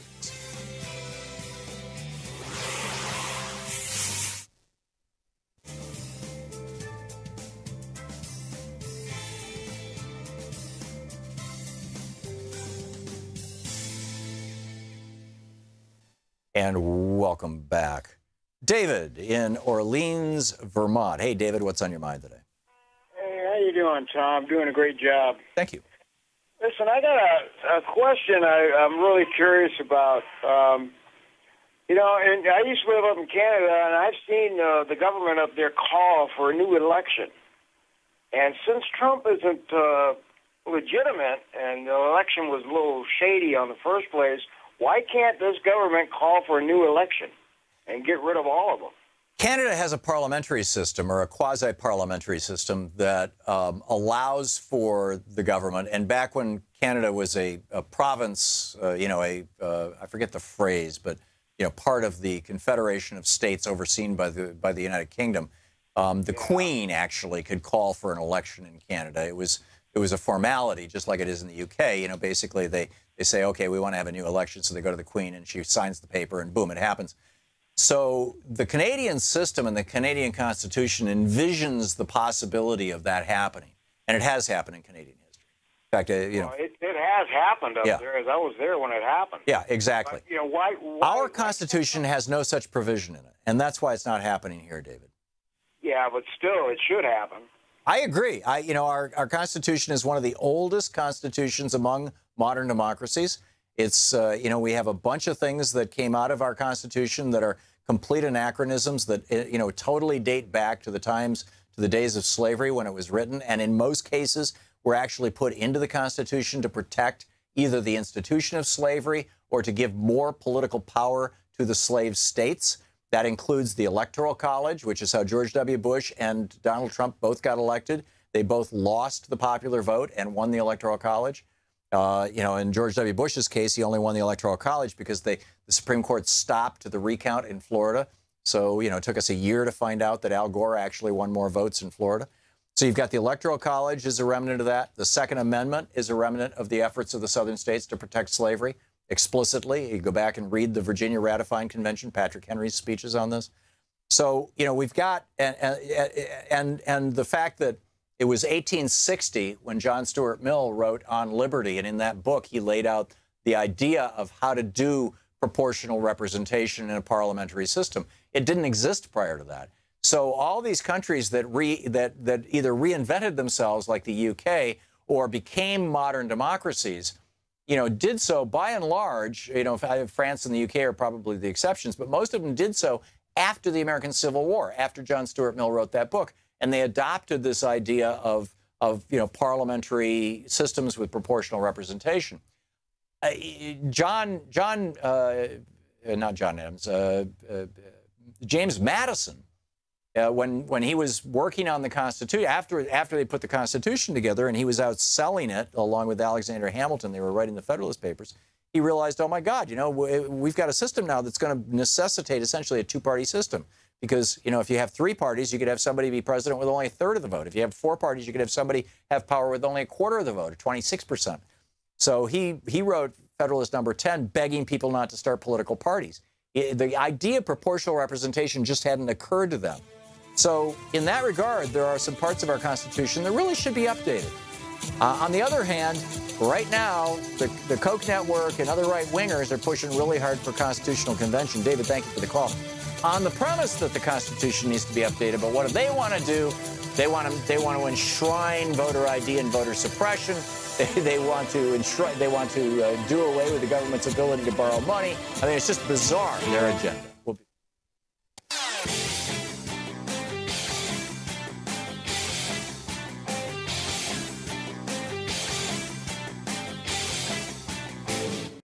Hi, I'm Heather with Free Speech TV. Your support, whether through giving of donations, volunteering, or even spreading the word, has made it possible for the only independent progressive news network to sustain for more than 20 years. Now, you can give to Free Speech TV through the Branch of Gratitude. This program is a sustainable way to give that reduces waste through paper mailing, postage, and staff hours.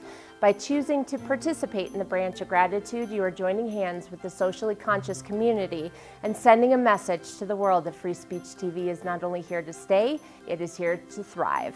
Please call 877-378-8669 or go online to freespeech.org. Make a difference and join the Branch of Gratitude today.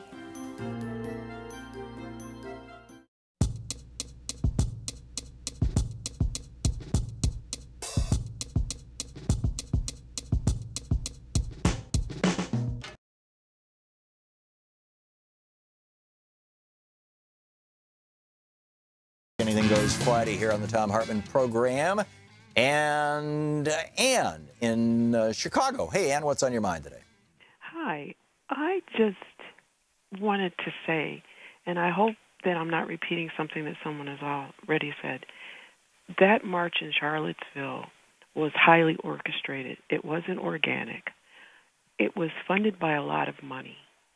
How is it that people who work in pizza restaurants can come across the country? They all had fresh haircuts. Their clothes looked pretty new. They were all dressed the same, carrying the same torches. I noticed a couple of men had the expanded earlobes from, the jewelry was missing, that would make, the plugs that people put in their ears. Mm. It was not an organic thing. It was backed by big money. And Antifa, is that how you pronounce it? Yeah, Antifa. Yeah, people are accusing George Soros of funding them. Well, yeah, I have grown up with the saying that people accuse you of what they do. Yep. Someone funded them. Big money funded them. They came from too many places, too many corners, too far away from Charlottesville. How did they get in and out of Charlottesville? Planes, cars, buses, where did they park? It was too perfect. That's a damn good question. And it hadn't even occurred to me. And that's a brilliant question. Where did the money come from for all this to happen? I honestly have no idea what the answer to that question is. And it's not inconceivable that this was crowdfunded, through some sort of platform like Patreon or whatever, but I don't know. But thank you for putting the question out there. Hopefully somebody who does have some sense of it will find out, and maybe some journalists who are on this can be looking into it. That's a great question. And I'm sorry I don't have the answer to it, but it's a great question, and hopefully somebody will have the answer. And thank you so much for the call. Jonathan in Portland, Oregon. Hey, Jonathan, what's on your mind today? Hi, Tom. Hey, Happy Friday. Thank you. And, back at you. I really, I think the most interesting thing that I've ever heard you talk about was the true story of the Boston Tea Party. Absolutely fascinating. Thank you. So really appreciate that information. Wanted to just point out the absurdity of the protesters. I think they failed to realize that if the South had won, they wouldn't be Americans. Right. I've never heard anyone address this, but, the idea that Trump's protecting their freedom of speech, they wouldn't have freedom of speech. They wouldn't have a constitution. And I'm wondering what they consider their heritage. I mean, heritage is something that that has been handed down to you. I mean, what heritage is shorthand for I'm a white guy. Yeah, well, that's all it means. Their heritage would have been an island somewhere. In the middle of nowhere. Well, they're by their heritage, in my opinion, what these guys are saying is that that white people came to this continent, white people committed genocide against the natives on this continent, the Native Americans. White people had forced chattel slavery, brought people from Africa to this continent to be slaves, to work for them. And white people have had this mind-boggling level of white privilege on the North American continent since 1607. And they want to hold on to that. That, in my opinion, that's what they're saying when they say it's all about our heritage. Well, sure, it's a euphemism, of course, But the right like to say words have meaning. Yes. So let's call it what it is. There is no heritage, and then these statues have no weight. If you want a statue, put up a representation of a slave being sold. Yeah, exactly. There's a difference between memorializing and remembering. And memorializing has a certain amount of, celebration to it or awe, whatever the word is, the quiet respect, right? Whereas simple history, it can be neutral, it can be negative, it can be positive. You go to Dachau, you're not going to walk around, well, I guess in respect for the victims. But this is why the monuments, in my opinion, they're memorializing something as opposed to simply, historically noting it. Jonathan, thank you for the call. Well said. You're listening to the Thom Hartmann Program. Call 202-808-9925. Back with more of your calls on Anything Goes Friday, right after this.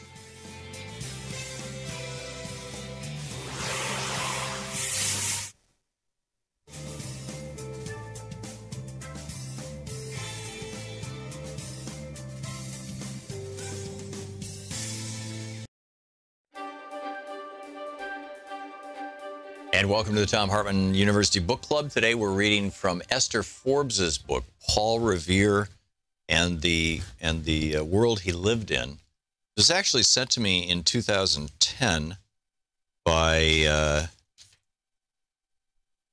Alma Leslow, if I'm reading this right, and thank you for that. And it's actually, I use this book a lot. It's a remarkable book. You'll recall I've talked about how every time our country reboots, it goes through a major transformation. It's the result of, or it follows an economic crash every time we do a positive transformation. And, you know, we've talked about the crash of 1837, the crash of 1856, the crash of 1889, the crash of 1929, all of which provoked, you know, very positive changes. I suppose you could argue the Civil War wasn't a positive change, but this is what provoked the Revolutionary War. This is from page 98 of Paul Revere and the World He Lived in. January 15, 1765, the trade, Merchant Row noted, has been much alarmed this day. Mr. Wheelwright stopped payment and kept his room. A great number of people will suffer by him. Nat Wheelwright was the first of many merchants to collapse that spring. During the war, merchants had increased their stock and speculated. Farmers had enlarged their farm. Those boom years were over. The Depression had begun, and in Boston, it lasted 20 years. January 19th, 1765. Very bad accounts. Dr. John Scolay, shut up. Dr. John Denny, shut up. And Peter Bourne of the North End. By shut up, they mean close their businesses. Am unlikely to be a large sufferer by Scolay. Now Mr. Rowe is really apprehensive. He is a cautious gentleman, no longer young. Even the walking was dangerous that day. Extreme, bad, and slippery. This is his diaries she's reading from. Next day was Sabbath. Mr. and Mrs. Rowe never missed services at Trinity, but did not go to church. My mind too much disturbed. Just as he should have been starting, his dear friend Joseph Scott had come up to see him very disturbed. Sure enough, next day, Mr. Scott had also shut down his business, and William Hasking and the company had been shut down as well. A bank failed for 170,000 British pounds. Mr. Savage fell in a fatal apocalyptic fit in his lawyer's office. Captain Forbes shut up his shop today. Am much grieved for him, wrote one of the diaries. The merchants were going down like a house of playing cards. Each big house, such as Mr. Rowe mentions, carried innumerable small ones with it. Shipwrights, sailors, and sailmakers might suffer first, but tailors and peruke makers, or peruke makers, button molders or soap boilers, silversmiths or braziers all followed. Rents and mortgages could not be paid. The clergy began to find more copper and less silver in the alms basin. Farmers drove mutton to town, could get no decent price, and angrily drove them home again. Only 1/5 of the usual numbers of ships cleared that water from Boston for the West Indies. Not only was the artificial wartime prosperity over, but the merchants could not pay the duties now demanded of them. They experimented in short runs along the coast or kept their ships laid up as one after another shut down. This stagnation of trade gave everyone, from Mr. Rowe and his fellow merchants like the young Mr. John Hancock, dining as elegantly as ever at the Royal Coffee House, to the meanest porter and the cheapest alehouse, a leisure to talk they had never enjoyed before. Boston went off into a talking jag that did not end until Lexington. That would be the shot heard around the world. Why was there no money to be made on the fine ships which for 100 years had been bringing wealth to Boston? Why was there no work for a willing, able-bodied man? Who was to blame?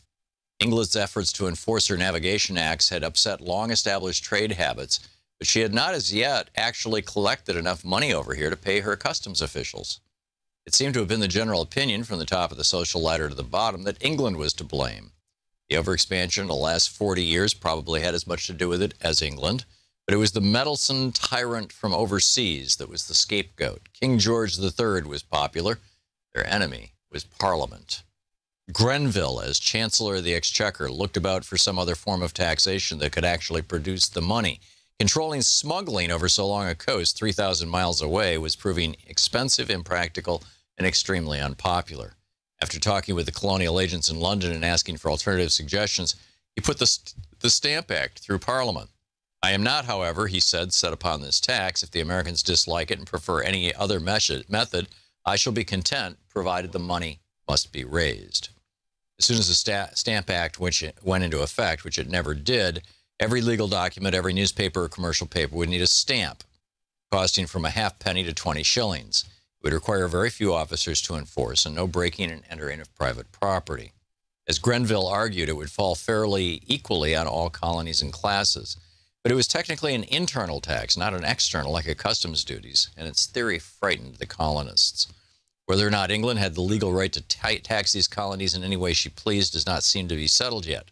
Probably she had, but it was the utmost folly to do so. This distinction, this is a quote, This distinction between internal and external taxes seems to be the Inquirer today, as it did to so many in that day, almost a quibble. The one should be universally accepted through generations, and the other start men to their feet shouting liberty or death, has never been satisfactorily explained. Paul Revere in the world he lived in.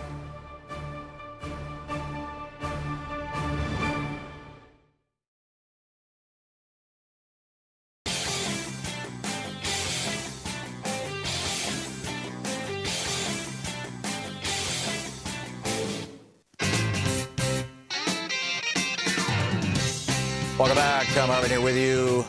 So people have been arrested in Durham, North Carolina for taking down a statue. Deandra Harris was violently beaten. Greg Palast was the first, to the best of my knowledge, to put these pictures out. But since then, iPhone or cell phone videos have appeared, and of Deandra Harris just having the stuffing beat out of him. I mean, just violently attacked a young black man, attacked by a group of a half a dozen or so right-wing, fascists and Nazis, and they've been outed. Most of them, we know who they are. We've kind of crowdsourced. The Twitter sphere, whatnot. Their names they've been identified through Twitter, but the police department doesn't seem to have any interest in this. This is Deandra Harris speaking out. And I had to get 8 staples in my head to seal it back up. I broke my wrist right here. I busted my lip. I chipped my tooth. I was losing so much blood. Like, the people at the hospital told me I was lucky. And I had to get 8 staples. Wow. I had to get 8 staples in my head. I mean, this is just mind-boggling. It's just insane. Norma in Woodridge, Illinois. Hey, Norma, what's on your mind today? Hi, Tom. Hey, Norma, what's up? What you just said alluded to one of my questions. My major question is, they have the photos and they know who attacked the protesters. Why weren't all of them arrested by now? Yeah, it's a damn good question, Norma. I'm wondering this too. I am hoping that the Justice Department is looking at it for federal civil rights violations if the state of Virginia's state police or Charlotte's city police are not looking into it. It's a good question to put to Terry McAuliffe, and I'm guessing that you could call the governor's office in Virginia and ask that question. I don't know the answer, but I'm with you. What about the Nazis assaulting the protesters? We would like some closure there too. Norma, thank you very much. Amen. I'm with you. Jim in Los Angeles. Hey, Jim, what's on your mind today? Hey, Professor Hartmann, smartest man in all media. First, the Fox Nixon new GOP TV. I think every time you say Fox, it should be the Fox Nixon News. Right. We both know where it was born. Yeah, Roger Ailes in the Nixon White House. Yep. Yeah, I call Nixon the father and Ailes the mother. FUDD. Anyhow, GOP TV. Yeah. The main thing, to solve all the problems, we must win back the House and the Senate. There's an article in the New York Times that both Arizona and Nevada are chances to pick up a Senate seat. Mm-hmm. But the way we can do it is just register in overwhelming numbers. Yes. The millennials and minorities must register and then verify with that they are registered. Well, not only do you need to register to vote, but you're absolutely right, Jim. You need to verify your registration because not Scott Pruitt, Chris Kobach. Chris Kobach, his interstate crosscheck, that's 7.2 million people on his list that he's throwing off the voting rolls, and they threw millions off before the last election, which is in part why you have Republicans controlling the House, the Senate, and the White House and the Supreme Court, was because of Chris Kobach's interstate crosscheck efforts. And so you need to make sure that you didn't get, particularly if you are a person of color or if you have a name that sounds Hispanic or Asian, the odds are, or that sounds black, the odds are very, very high that you've already been removed from the voting rolls. So you need to find out what the hell's going on. Check your voter registration with your Secretary of State or your county registrar. Yeah, spot on, because we have to win these back. Jim, well said. Thank you so much. Charlie in Phoenix, Arizona. Hey, Charlie, I understand Trump is coming to your town on Tuesday. Oh boy, yeah. Let's hold on to our hats. Yeah. Really quick, my comment is about Trump, but what you just said on when I signed up, and I did a long time ago to be a voter, did it ask me what color I was? I'm guessing it didn't. So if my name is Charlie O. Wilson, and they want to get rid of the O. Wilsons, I get thrown into that group? Yep. So why is if your last name was Jackson or Washington or Hernandez or Lee or Kim, odds are pardon, or Mohammed, the odds are very, very high that you will no longer be registered to vote come November of next year. So even regular white American guy with that name is going to get kicked off. Okay. Now the other thing is, really quick, some government official. Why do they permit Nazis, bigots, Ku Klux Klan, racists to do anything in America? Well, here's where it gets really interesting. Mother Jones just published a piece by Lance Williams, and it's titled "White Nationalist Richard Spencer Gets His Money from Louisiana Cotton Fields and the U.S. Government." And Richard Spencer runs this thing called the National Policy Institute. And they note that the organization has not filed a public report since 2013. The IRS has revoked the Institute's tax-exempt status, so they no longer have to report their donors. They're running as essentially a for-profit corporation. But here's where it gets very bizarre. Richard Spencer, along with his mother and sister, are absentee landlords of 5,200 acres of cotton and cornfields in an impoverished, largely African-American region of Louisiana. According to this article, the farms controlled by multiple family-owned businesses are worth millions. A 1,600-acre parcel sold for $4.3 million in 2012. The Spencer family's farms are also subsidized by the federal government. From 2008 through 2015, the Spencers received $2 million in U.S. farm subsidy payments, according to federal data. So Richard Spencer is a multimillionaire because he owns cotton fields in Louisiana where black people are picking his cotton, or Hispanic people are picking his cotton, and he's getting $2 million in U.S. government subsidies as he's marching around trashing the U.S. government. So I really don't know how we ended up going in this direction. But if America has hatred and bigotry, and there's a lot of people that want to be Nazis and Ku Klux Klan, why don't we just nuke everything below the Mason-Dixon line, or come up with a responsible how to fix this instead of pointing at the president or anybody else? Yeah. It's Americans. There's people that are bigoted that hate each other. Yeah. How do you fix that?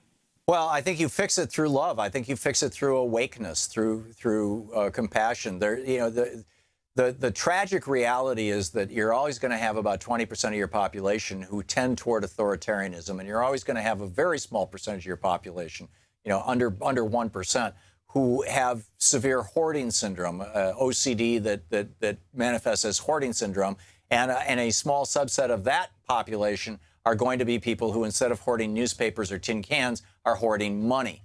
And we call them, by and large, billionaires. Not all billionaires, but some of the most toxic of the billionaires are simply people who are afflicted with hoarding syndrome. And it is extremely destructive to our society and our culture. We used to deal with that with a high marginal tax rate. It just made it harder for them to do that. It didn't stop them, but it made it harder, and it made it harder for them to inflict damage on the middle class and working class people in the process of hoarding all that money. So we've got, this massive wealth inequality. We've got now this so-called white nationalism. These are, Nazis and racists and Klan members. Let's just call them what they are.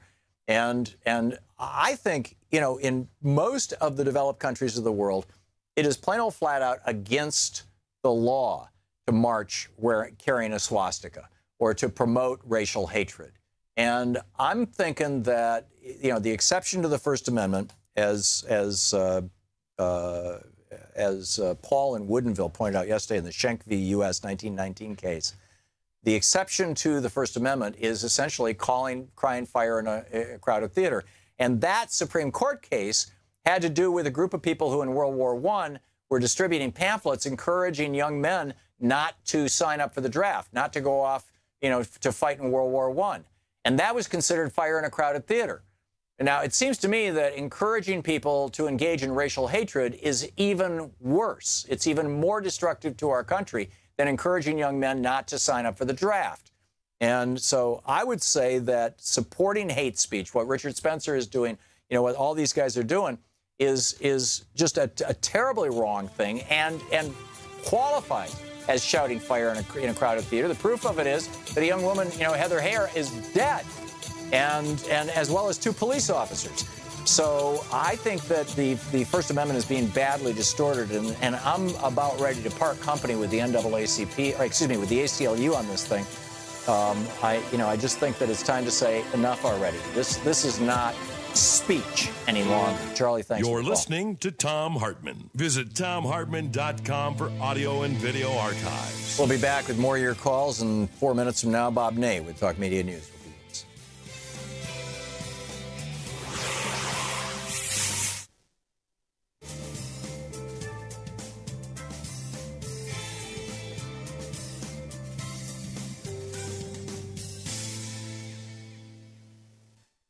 And welcome back. Holbert in Pearlington, Mississippi. Hey, Holbert, what's up?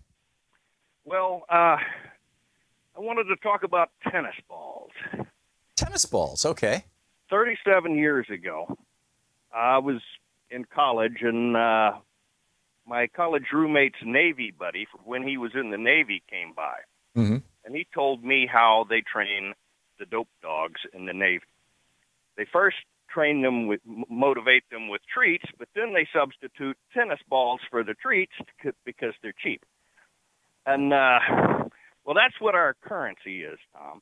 It's tennis balls. It's not, money isn't wealth. Money is a representation of wealth. Right. Paper money is a misrepresentation of wealth. Our money is supposed to be based on gold and silver, which are... Well, there's nobody who says it's supposed to be. That's what the Constitution says. No, it doesn't. There's no reference to gold or silver in the Constitution. Well, anyway, it's our money was based on gold until Nixon took us off the gold standard. Not throughout the entire history of the United States. The gold standard came into being well after the founding of this republic. Well, anyway, gold is real money and paper isn't. The thing is not necessarily true. Take a gold coin to your local CVS and try and buy try and buy a candy bar. They won't take your money. It's not real money. Well, anyway, the only thing that preserves the illusion that our currency is worth anything is the artificially inflated price of oil, which is why we're in so tight with. No, our currency, the value of our currency is the value of our country/economy divided by the number of dollars in circulation. Well, they keep printing more of it. I mean, the reason I'm not a counterfeiter is because it's already counterfeit. Yeah. Where do you go with this, Holbert? Well, that's the problem. The racket is the banksters. They took control, in 1913 with the Federal Reserve Act, and they've controlled us ever since. Oh, I'd say the banksters have been in control since the Andrew Jackson administration. Well, that's Andrew Jackson fought him. I know. They tried to kill him 4 times. Yeah. I don't know that they tried to kill him, but I know that he took down the second bank of the United States and he paid off the national debt, which led to the greatest, longest, and deepest depression in the history of the United States. That doesn't cause depression. That had to be something else. Paying off the debt did cause a depression because there was no safe place that Americans could put their money any longer. So they moved all their money to banks in the Wall Street banks, essentially, and then you had a bank panic because the banks started engaging and look this up. I mean, this is no secret. Well, in other words, the banks caused it. But that's exactly right. The banks engaged in crazy lending practices because they wanted to make more money with all the new money that was coming in because people couldn't put their money in the U.S. Treasury. Keep in mind, Holbert, the U.S. debt is private savings. And the guys like Pete Peterson who are calling for us to eliminate the U.S. debt just happen to be Wall Street billionaire bankers. Why are they calling for the end of the debt? Because they don't like the U.S. government competing with Wall Street banks as a place where you can put your savings. It's just that simple. Holbert, I got to run, but thank you for the call. We should have a longer conversation, I suppose, sometime about fiat currency, because that clearly is a bugbear for you. But we're out of time right now, so I want to check in with Bob Ney with Talk Media News. We'll be right back.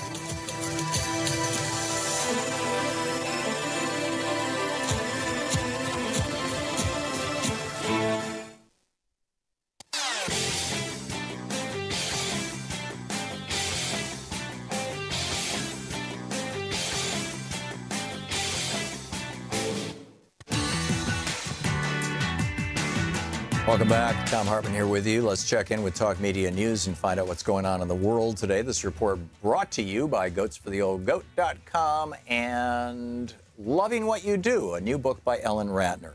On the line with us is Bob Ney with Talk Media News, the author of Sideswiped. Congressman, welcome back. Thank you. Speaking of loving what I do, I love being on your show. Well, thank you, Bob. I love having you on my show. You're one of the most thoughtful, insightful political commentators I've ever known. Thank you.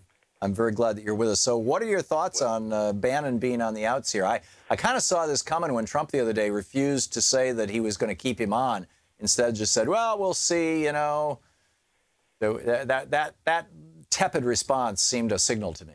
I'm calling it, and I sent out a little note here and there to some people, I'm calling it the Civil War. As we talk about the whole Civil War and Confederacy right now, This is the Civil War. This is the White House, Oval Office Civil War. Bannon lost the battle today, but he was on his way out. It was, simply a matter of time. But and I mention that because, there are some things about Bannon, frankly, I liked. I loved his trade policies. I liked, some of those things. Obviously, there's a lot not to like, right? I liked his trade policies, too, but now his trade representative is renegotiating NAFTA in secret with 500 corporate representatives and nobody from labor and nobody from nobody representing consumers or it's once again, it's the billionaires sitting around deciding how to slice up the pie. Right. And the other downside, and again, there's some downsides to Bannon. The downside to having Bannon not around there is that because Bannon was a war dove. Right, and that, and also some of his venom for the Wall Street corporate bankster types. Right, like Gary Cohn, who appears to have won this political power struggle. Sure. So they're just bringing in more and more of what I call obviously the elite. So that's the downside of it. But I'm calling this a Civil War because I said this the other day on a podcast. I think Donald Trump has until Christmas, to attempt to get his act together, not he, but internally in the White House. They cannot run the train if you don't internally have some kind of system. They not only don't have a system, it has went completely into a dysfunctional family there, and then it's ended up they're just, okay, this week we fired someone, so Donald Trump won that one against his own staff. This is Donald Trump versus his staff. And then here's the other killer to this, I think, Tom.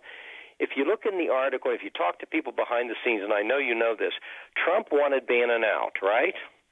Well, if he wants him out and he's president of the United States, why didn't he just turn around and say leave?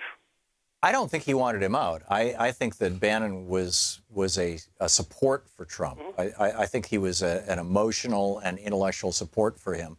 And I think that Trump is going to be even more dangerous without Bannon, frankly.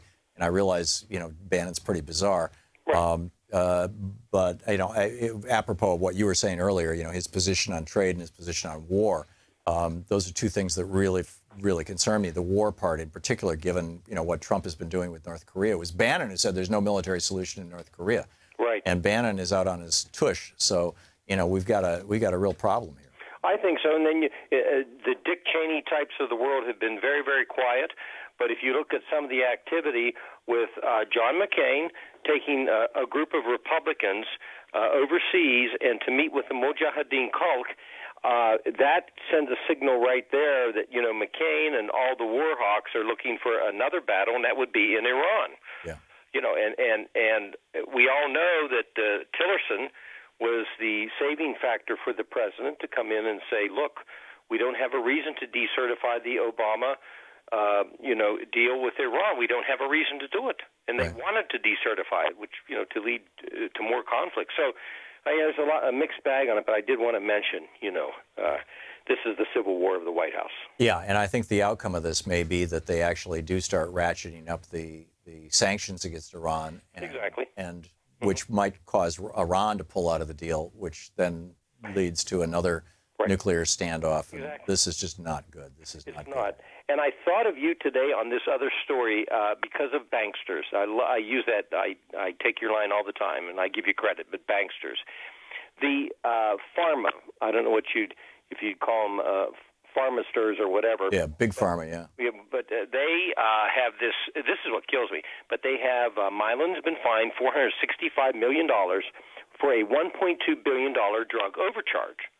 So, besides profiting off of consumers with a $460 dollar price increase for its EpiPen drug and that syringe product they have, they've agreed to pay Tom $465 million to resolve False Claims Act allegations. So, what they were doing, they were taking this life-saving drug, the EpiPen, and they were taking it as a generic. That way, they didn't have to pay rebates to Medicaid, to the United States, to the government, to the Medicaid. And this was raised by a whistleblower, by the way, from a rival drug company, which is fine. And so now, Tom Price, the Secretary of Health and Human Services for President Trump, says that, and here's the quote, Mylan's pledge to reclassify the EpiPen as a brand-name drug will save hundreds of millions of dollars for taxpayers. Well, that's nice and fine and dandy, except the fine is only one-third of the $1.2 billion that the company pocketed from overcharging Tom. So it was just a cost of business. Is Mylan the company that is owned by, or the CEO is Joe Manchin's daughter? I think her name is Heather Brush. Heather Brush. She's the CEO, and she has not had to admit guilt. Now, they overcharged, no question about it. It's illegal, no question about it. They're paying back of $1.2 billion profit they made, $465 million. They're getting credit from the head of Health and Human Services for saving hundreds of millions of dollars for taxpayers down the road. They got caught. It was illegal. And she, and that's Heather Brush, the daughter of Senator Manchin, in the overcharging, it fails to include any admission of guilt, period, by anyone. That's mind-boggling. I mean, can you imagine if you committed a crime? I mean, you walk into a bank and you rob it for $400 million, and the police chase you down the street, and you turn around and say, "Oh, well, here, I'll tell you what, I'll give you $200 million of the $400 million because I did take it illegally, and let's just call it even, okay?" And the police say, "Oh, yeah, that's fine. You can just keep the $200 million." That's essentially what happened. Well, yeah, I mean, I picked up $3,000 on the trip. That was 17 months, so. Oh, that's right. Yeah, all you did was play golf with Jack Abramoff, and you ended up in a federal prison. It was wrong, but I would have gladly just wrote a check for $3,000. They could let me, sit somewhere else. Yeah, amen. So for 17 months. Well, but see, you weren't the multimillionaire daughter of a U.S. senator, and you weren't a CEO of a multimillion-dollar company. But I think this is absolutely outrageous, and I don't know if anybody in the Congress is. I'd love to see a coalition formed, bipartisan, to just, why are they not charged? Yeah, it's time to hold white-collar criminals to account in the United States. We haven't done it in any meaningful way since Reagan, and it's time to start doing it again. Bob Ney, author of Sideswipe. Bob, thanks so much for being with us. Great talking. We'll be back.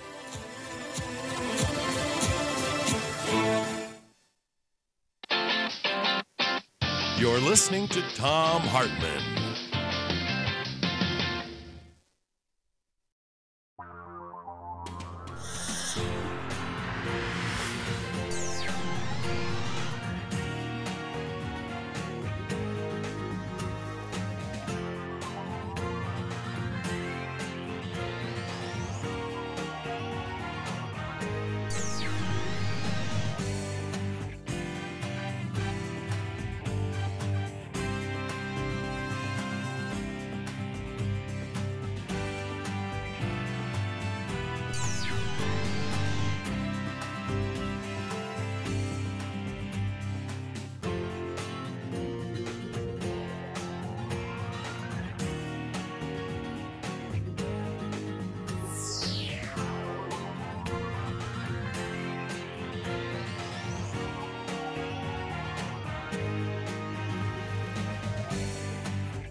The Thom Hartmann Program is brought to you in part by the Aiden Forecast, an investment newsletter with weekly updates of leading market indicators and a monthly deep dive into what the details of the economy and the markets mean for investors and retirees. On the web at aidenmarkets.com. Wines have some of the highest pesticide levels in our food chain. This hour brought to you by ecowine.com. Pesticide-free wines, organic wines, imported from France by the Organic Wine Company, ecowine.com. Hartmann Program is brought to you in part by Super Beets. Super Beets are sourced from non-GMO beets, and they're packed with dietary nitrates, helping to produce nitric oxide for more energy, stamina, and support for healthy blood pressure levels naturally. For more information, call 800-223-8242 or visit tomsbeets.com.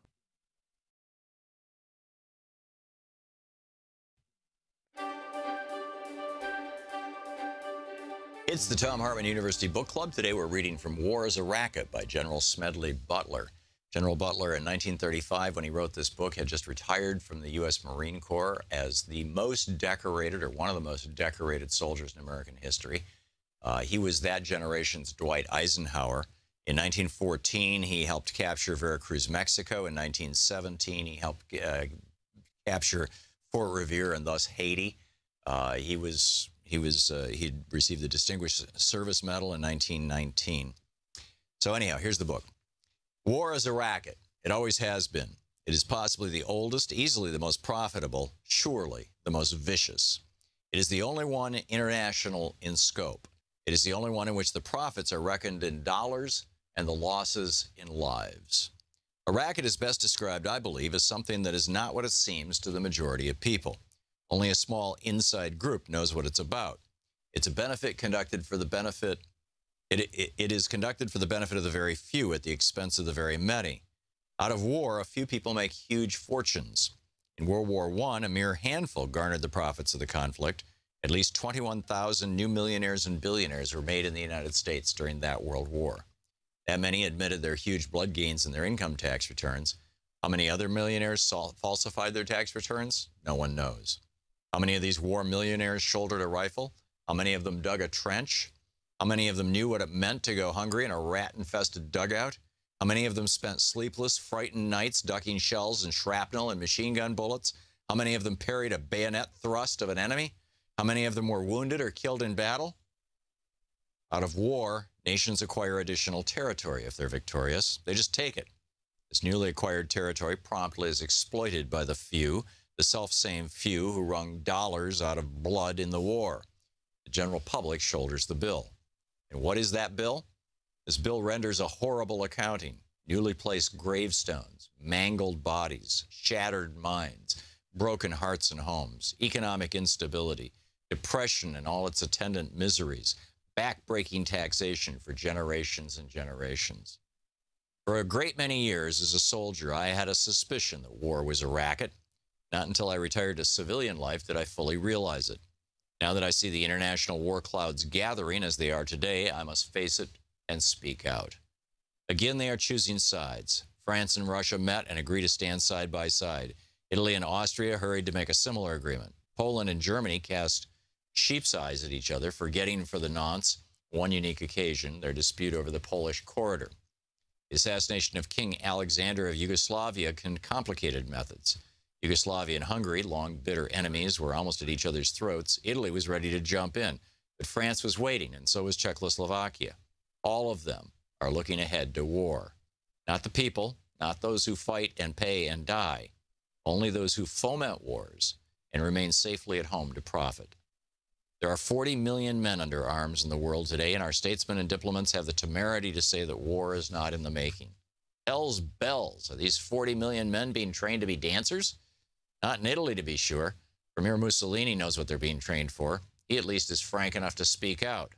Only the other day, Il Duce in International Conciliation, the publication of the Carnegie Endowment for International Peace, said, quote, "And above all, fascism, the more it considers and observes the future and the development of humanity, quite apart from political considerations of the moment, believes neither in the possibility nor the utility of perpetual peace.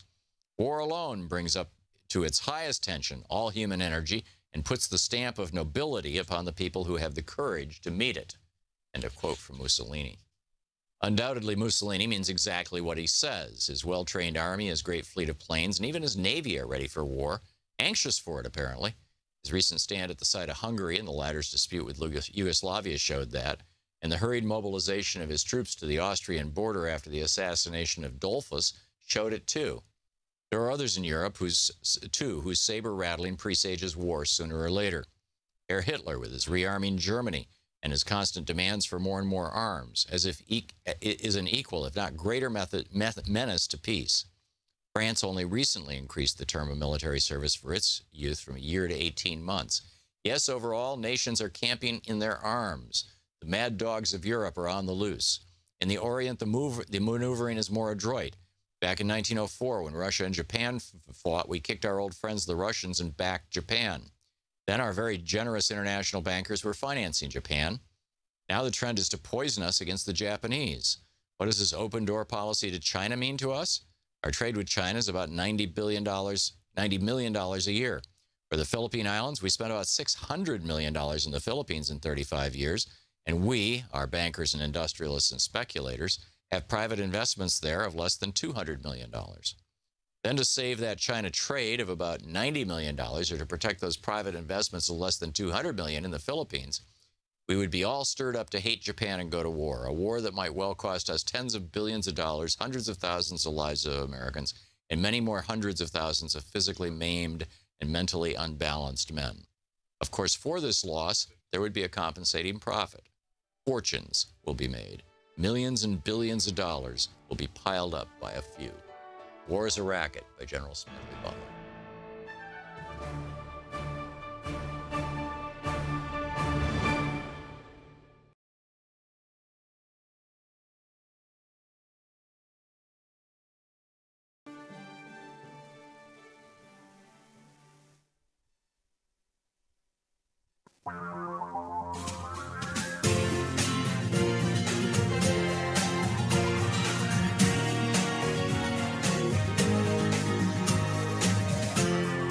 This is the Thom Hartmann Program. Welcome back. Thom Hartmann here with you. And on the line with us is Robert Kuttner, the co-founder and co-editor of the American Prospect, a professor at Brandeis University's Heller School, the author of numerous books. His latest is Debtor's Prison, The Politics of Austerity versus Possibility. The website is prospect.org. His Twitter is rkuttner, R-K-U-T-T-N-E-R, or at the Prospect. Robert Kuttner, it seems like it's been a couple of years since we've talked. It's been a while anyway. Welcome back to the program. Yep. Thank you for joining us today. You had this totally bizarre phone call from Steve Bannon a few days ago, or last week, and turned it into an article, and it's gone all over the world. And now Steve Bannon has been booted out of the White House. Tell us what's going on here. Well, I think he was on pretty thin ice even before that story's coming out. I think Kelly increasingly felt that it was either Bannon or him. I think the president was getting increasingly annoyed at Bannon's freelancing. And I think the fact that he called me is an indication of his recklessness. I mean, he knew that he was on the ropes, and he was inviting me to come see him at the White House after Labor Day. He was also saying, if you and your listeners have read the interview, some incredibly reckless and incautious things about other people at the White House, about his boss's Korea policy. And I think, the Greeks used to say character is fate. And I think there's a grandiosity and a kind of hubris, another Greek concept, about this guy that's very reminiscent of Donald Trump. I was, I read your piece when it first came out and discussed it at some length, in fact, here on this program over several days. And I was wondering out loud on the air, and I'd love to get, a reality check from you because you're the guy who was there, if it's possible that Bannon knew that he was under siege, or maybe even not that. My initial thought was, okay, John Kelly has basically broken this direct line of communication between Bannon and Trump. Bannon can no longer just walk into the White House whenever he wants. No, but just pause on that for a second, because we know that Trump has a habit of making phone calls at all off hours. And I think anybody who thinks that Trump is still not going to be in touch with Bannon, even if Bannon is no longer at the White House, is kind of naive, because he depends on this guy. This guy, Bannon is the architect of his white supremacist strategy. Trump has doubled down on that. He needs Bannon, and even though he was irritated that Bannon was freelancing and contradicting him, even my bet would be, even when Bannon's out of the White House, Trump is going to continue to be in touch with him. That makes sense. I was wondering if he was just trying to get around Kelly to get a message to Trump via you, and but apparently not. No, I don't. I don't think so, because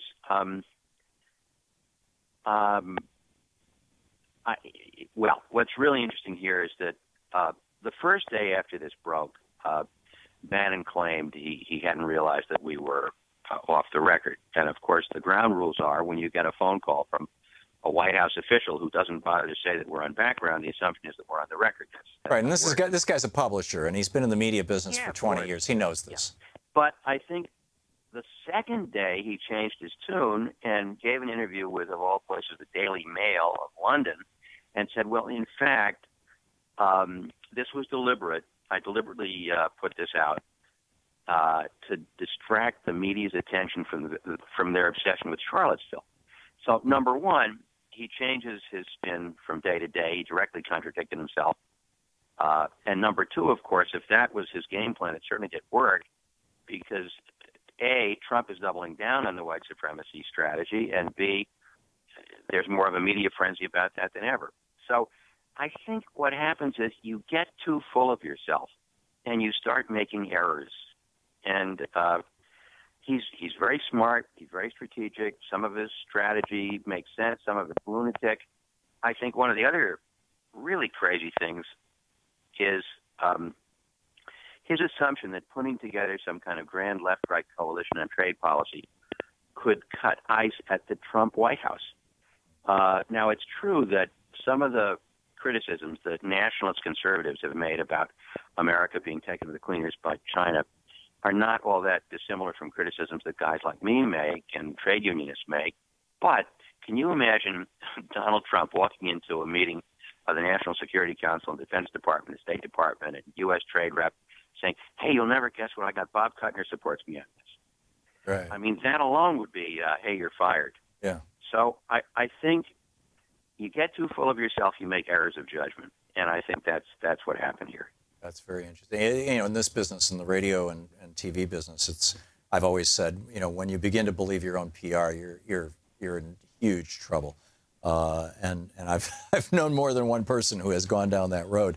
And I've, you know, between myself and my wife, who also produces the program, she does a really good job of keeping me grounded on this stuff. But it seems like Steve Bannon has nobody in his life who is you know, helping him have a little perspective, and he himself has lost it. What does this mean for our country? Well, it means that the Trump White House is more chaotic than ever. I mean, they've fired the chief of staff, they fired the chief political strategist, they fired the communications director. This is not a good sign, and it means that Trump himself, with all of his craziness, is more in charge without people giving him advice. I think the two people who may have some influence are Kelly. We'll see how long he lasts. And not clear how much influence Pence has. Trump distrusts him because Pence is sort of looking beyond Trump's ouster to his administration. Yeah. Brutus Cohn came close to sending signals that he might have to resign over the anti-Semitism. So I guess what I'm waiting for is for the Republicans to recognize what a total catastrophe this is for the country and get on board either an impeachment or an ouster under the 25th Amendment. I mean, we're not there yet, right, but you can see this vectoring in on that end game. Or option three is the Howard Baker phone call. You know, Howard Baker famously called Richard Nixon, Howard Baker, you know, the leading Republican in the Senate, and called Richard Nixon and said, you know, it's time to resign. If you don't, we're going to take you down. That was after impeachment had begun, and I mean, I think the closest equivalent of that would be Mueller tenders his report. Democrats in the House file an impeachment inquiry, and maybe they get enough Republicans in the House to join them, and then the fight is on. Right. But that's very protracted. That could take a while. Anything could happen. I mean, there are people who are saying that Trump could resign. So I don't. I certainly didn't see this coming with Bannon. The last thing in the world I expected on my vacation was Stephen Bannon picking up the phone and calling me. So I'm not going to try and crystal ball what the end game is, but I think there will be an end game. Yeah, I agree, and I share your perception. In fact, I've been saying on this program for some time that the day that the Republican Party institutionally, the majority, the tipping point is reached in the Republican Party, and the penny drops, that all this chaos in the White House, even though they're giving the polluting industries and the billionaires, particularly the petro-billionaires, the Koch network, everything they want through Scott Pruitt at the EPA and Ryan Zinke at Interior and Betsy DeVos in Education. I mean, there's just some real evil stuff going on in these areas, real destructive stuff to our democracy and very, very helpful to the billionaires and their companies.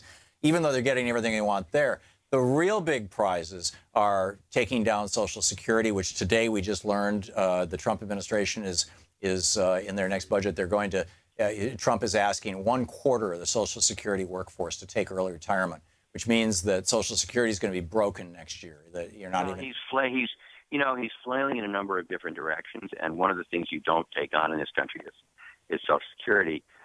But I think you raise a very important larger point, and that is that while we are preoccupied with this carnival sideshow that is Donald Trump and Stephen Bannon, the alliance of the Republicans, the mainstream Republicans, who are really the far-right Republicans, and the Trump administration, is assaulting everything else that we hold dear, and we have to keep our eye on that ball as well. Yeah. But where I was going with that is when the Republicans realize that they're not going to get their tax cuts, they're not going to get, the end of Social Security, they're not going to get Medicare destroyed. They're Medicaid anyway. They already tried that. It didn't work. Once they realize that the chaos in the White House is preventing this from happening, they're going to say, Mike Pence would not be this chaotic. Mike Pence would just, be the good lieutenant who signs whatever we give him, and he's going to keep his mouth shut, and we're going to have a no-drama White House. It's time for a change. And when that happens, when that critical mass is achieved in the Republican Party, there'll be a few Democrats along for the ride, but I think the Republicans are going to take Trump down. Your thoughts on that? Well, I think the question is when enough Republicans cross over that line. And every time he's done something completely crazy in the past, we said, okay, this is it. This is it. Right. And you would have thought that Charlottesville, followed by Trump doubling down on the neo-Nazi stuff, would be it. That would be it. But it isn't. Yeah, we thought this when the Access Hollywood tapes came out. Yeah. No, well, you can go down the whole litany. Yeah. Yeah, it's remarkable. Robert Kuttner, you're doing great work. The American Prospect, co-founder. This is great work that I didn't think I was going to do, but I was intrigued that it happened. You were the right man at the right place at the right time. It's brilliant. All right, my friend. Yeah. Thanks so much. Robert Kuttner, thank you so much for being with us. And your latest book, Debtor's Prison, The Politics of Austerity versus Possibility, and people can check out Prospect.org. Thank you, Robert. Take care. Bye. Good talking. This is the Thom Hartmann Program. We'll be back 17 minutes past the hour.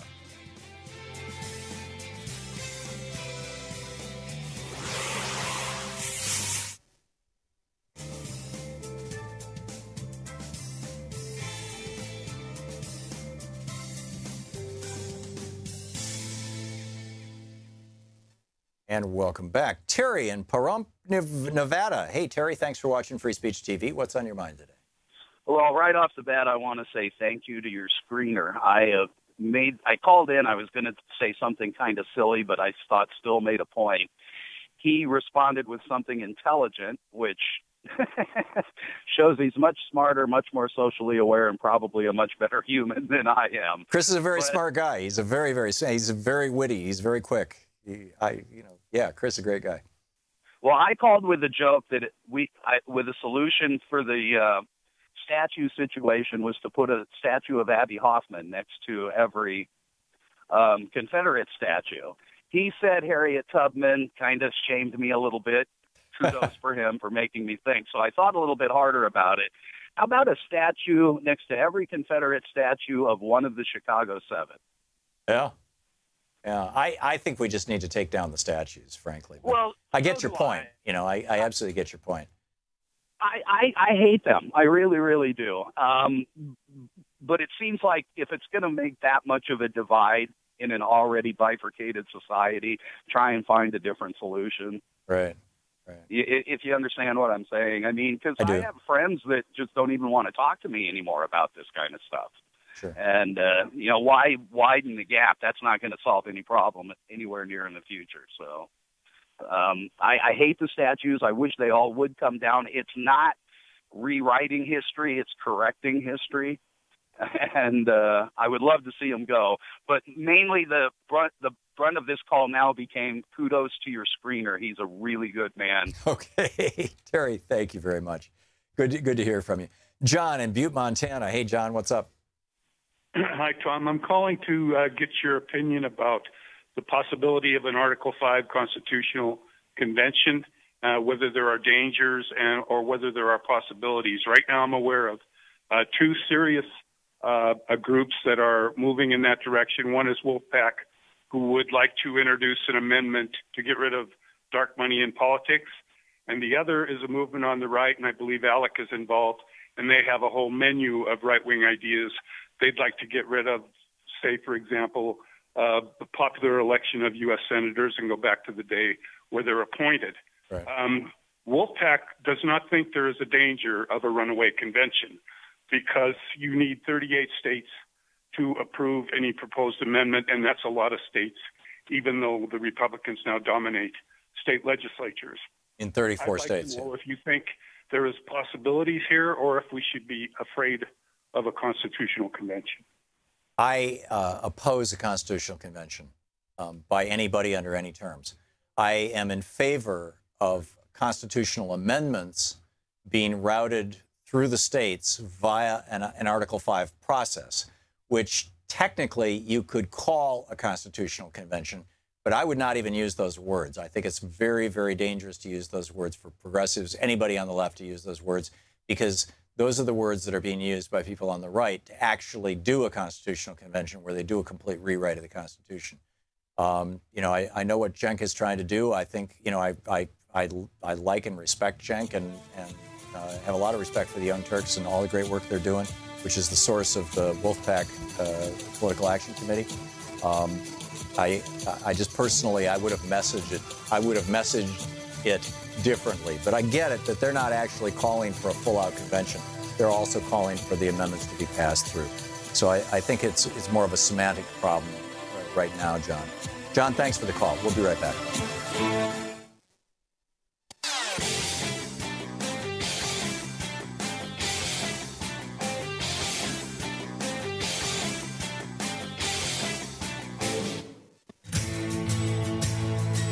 Welcome back. Martin in Sarasota, Florida. Hey, Martin, thanks for listening to WMNF. What's up?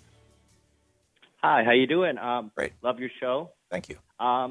Actually, I had an idea for like a viral video. I mean, it might be out there already, but got me thinking this morning when one of my sisters finally asked me, you know, is there anything we can do about Donald Trump and getting him out of there? And I suggested, you know, we call our representatives. And I did that today. I called Marco Rubio, but I could only leave a message. And I did call Buchanan, and I did talk to somebody there. And I expressed my disgust over Donald Trump's defense of Confederate statues and these KKK rallies. And I asked him to push for impeachment. As, you know, our congressman, you know, that he should absolutely push for impeachment. And it left me thinking that, you know, this would make a good Facebook challenge where you could, you know, ask your friends, family, or influential people, challenge them to call their congressman, get people with you in the background to cheer you on. You can make your point for impeachment. You can make a rational conversation with the person there answering the phone. Or if somebody like Marco Rubio doesn't pick up the phone and has the answering machine, you could be witty and say, well, it looks like you're taking another day off. Yeah. So Martin, I've played with that idea for years. The problem is that there are laws against putting people on the air without informing them that they're going on the air. And so it gets real messy. You have to basically prearrange it and then stage it to pretend like it's spontaneous, which is how the morning show guys do it.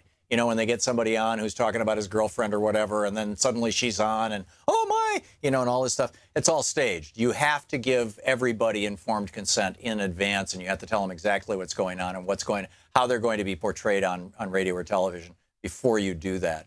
Reality shows are not real. You know, morning zoo shows are not real.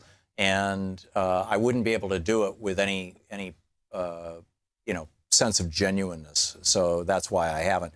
But I encourage everybody to contact their members of Congress, absolutely, and you know, and we're fortunate that you know, on a regular basis we get members of Congress who are willing to come on here and take your calls as well. So Martin, I totally get what you're saying, and I love the idea. It's just not practical in the business that I'm in. Thank you for the call, though. Joey in Bowdoin, Georgia. Hey, Joey, what's on your mind today? Hi, it's Bowden. I'm sorry? Bowden, Georgia. Bowden. Okay. Thank you. Okay. So what's up? I'm calling one thing, the Natchez, Mississippi woman that called the other day. Mm-hmm. The Natchez was an Indian tribe that lived in that area, and they were conquered, and the remainder of the tribe was marched to South America, and most of them died along the way or died of disease when they got there. Huh. I didn't know that. That's pretty tragic. Another trail of tears. I'm sure there were many of them. The eclipse coming up is being aspected by Mercury retrograde. Right. Mercury's retrograde right now, and on Monday there's an eclipse, and you know, somebody is running a internet meme around where we should all pray for a sign from God that Trump should leave the White House. Dear God, blot out the sky for a day and let us know. Yeah. Well, it being Mercury retrograde, any negotiation is going to have to be renegotiated. Correct. And any renegotiation is going to have to be renegotiated. I noticed on Monday and Tuesday you had some really testy people on the phone with you. Mm-hmm. And it's also being aspected by Uranus, which is creating sudden, shocking, surprising changes.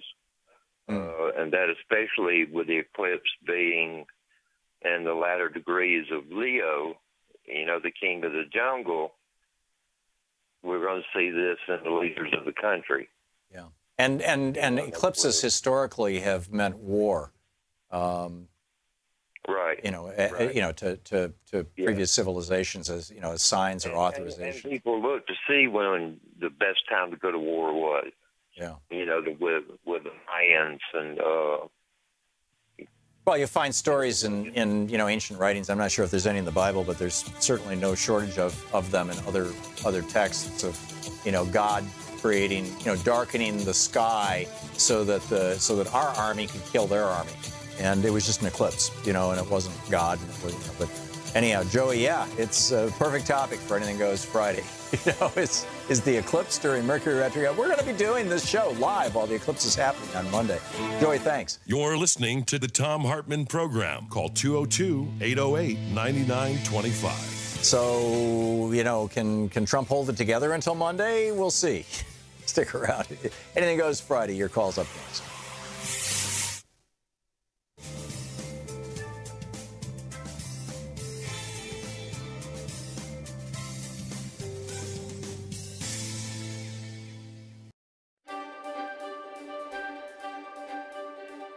Hey, it's Thom Hartmann. We're reading from A Dark Money, The Hidden History of the Billionaires Behind the Rise of the Radical Right in today's Thom Hartmann University Book Club. This is from Chapter 11, page 271. The official opening of the 112th Congress took place on January 5th, 2011, when Nancy Pelosi, the Speaker of the House, handed off an oversized ceremonial gavel to her successor, John Boehner. But a new era of ultra-conservative billionaire influence had already begun. Before the public swearing-in ceremony got underway, David Koch, whose donor network had spent at least $130.7 million on winning a Republican majority, was in the new Speaker-to-be's office, ornate office, chatting amiably with his staff. The People's House was under new management, and critics would suggest new ownership. While Koch was a very public presence on the Capitol, his political adjutant, Tim Phillips, the president of Americans for Prosperity, was deep in the inner sanctum of the congressional committee that mattered most to the bottom line of Koch Industries. Phillips's most important destination that day was the House Energy and Commerce Committee, which under the new Republican majority had now increased its power to block President Obama's environmental agenda in Congress. The committee could bury progress on climate change and harass the EPA for the foreseeable future.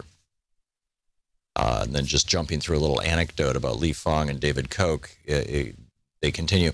In Plutocrats, the rise of the new global super-rich and the fall of everyone else, journalist Krista Freeland describes how those with massive financial resources almost universally use them to secure politics and policies beneficial to their interests, often at the expense of the less well-off.